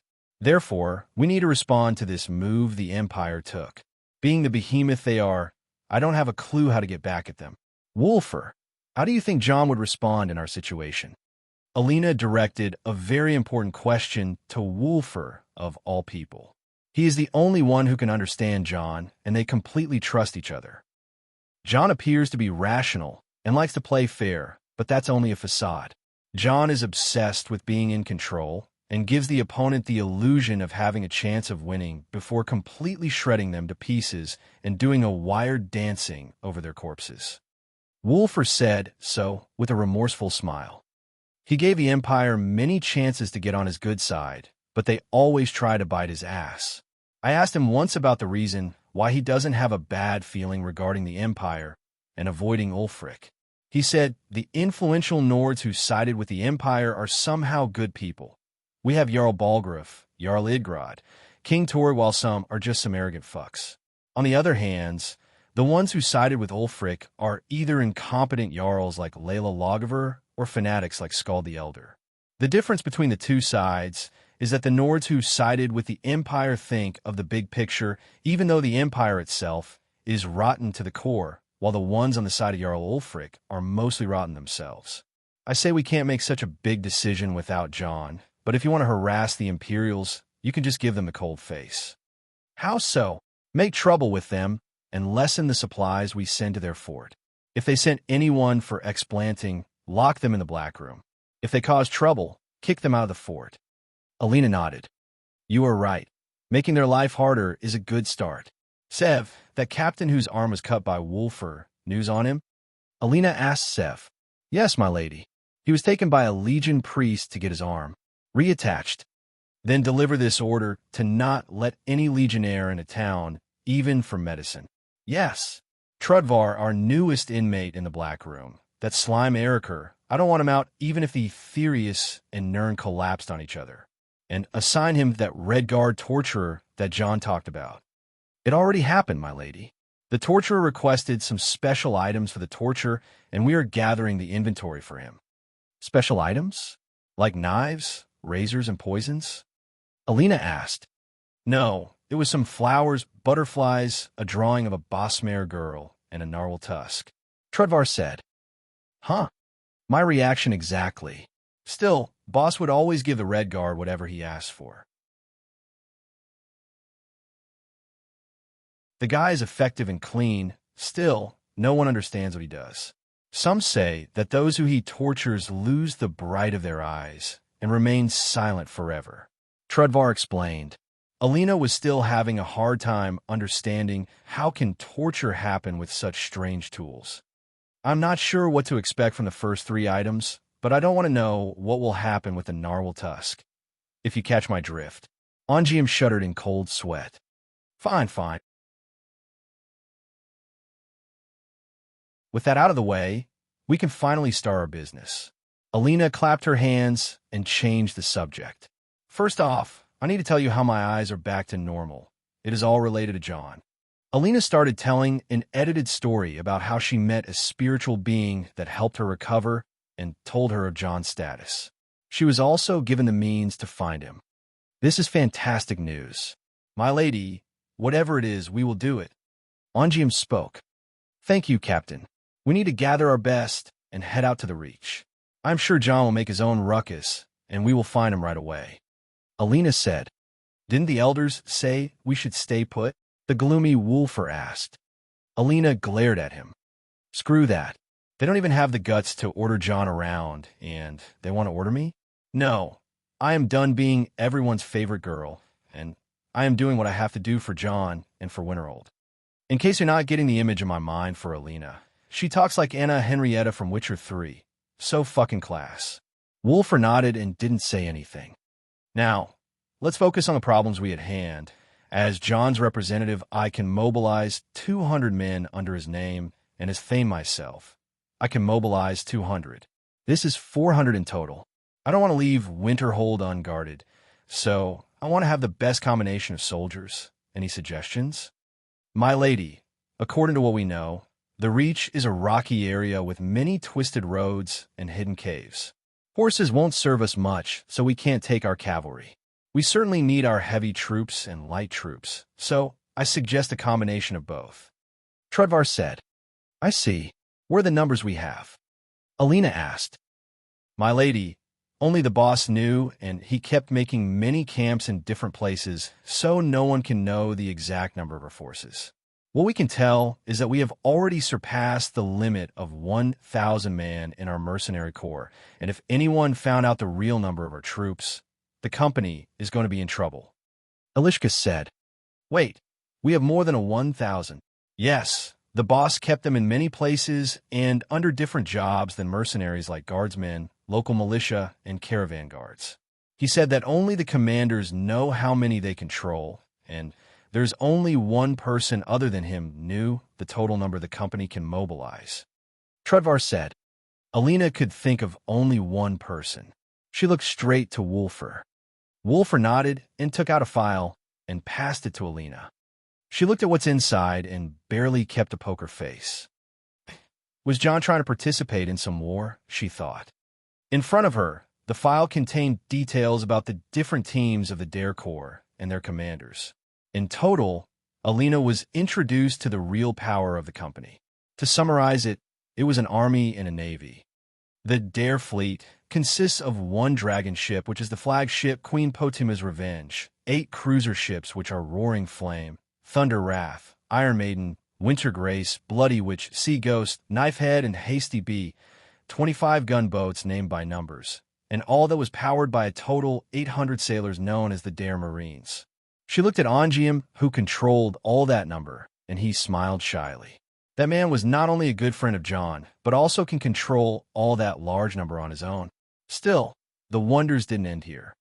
The Dare Corps was much more diverse. It had the infantry known as Team 1, armed with spears, swords, and shields, and called the Dare Troopers. Their number was 2,000 under the command of Wolfer. The mages, known as Team 2, are armed with Fireball, Lightning Strike, and Frost Orb spells, and called the Dare Cannoneers. Their numbers was 200 under her lead. The shooters of Team 3 armed with lever-action crossbows called Dare Arbalists. Their number was 1,000 under the lead of House Carl Trudvar. Team 4 was consisted of the cavalry known as Dare Dragoons, whose number was 800 under John's personal lead. And finally, Team 0, under Jelliner's lead, and their information were classified. The total was around 5,000 unit. Just how in Oblivion do we keep all that fed? Alina was facing her first test as a leader of how to stay composed in front of this ridiculous power. Of course, none of that was as large as Imperial Legion or the Stormcloak Alliance, but the quality of the troops was always something John made sure of. If the information on the file was true, then many of these troops have already learned the bat spirit arts and studied martial arts. John was not the one who would shy out in terms of teaching. Of course, he would keep the super powerful spells and techniques to himself, but he would be generous and distributed a variety of battle spirit training manuals of the different boot camps. He even made many logistic and support teams, as well as battle simulations and how to mix the teams together. In battle, the teams wouldn't go fight on their own, but would mix themselves as one greater army because it is impossible to fight with one kind of soldiers. In the end, even if 100 Eriker try to take over the company, the troops can simply put Winterhold a hole on a lockdown and completely take over Winterhold. Was the Empire trying to take over Winterhold because they know about the company's power, or did they try to take over because they didn't know? The answer makes two completely different situations. By the looks of it, John kept Winterhold free of spies by inviting all the spy organizations that can fill the blanks and managing them himself. So the chance of the Empire knowing anything about that was low. Still, the power didn't exist to be hidden. One day that power will have to come out to the light and new rules will be put. Alina sighed and put down the files. Thanks, Wolfer, she said. Now that we have more than what we need, we should think of how to mobilize at least 400 soldiers to the Reach. As I said before, John's badge and mine afford that number, so I am taking the liberty assembling a force consisted of 50 cannoneer, 100 arbalists, and 250 troopers. Team Zero will scout and do its usual work as we expect it to do, and the supply line will be secured from our outpost in Whiterun. John Battleborn will see to it.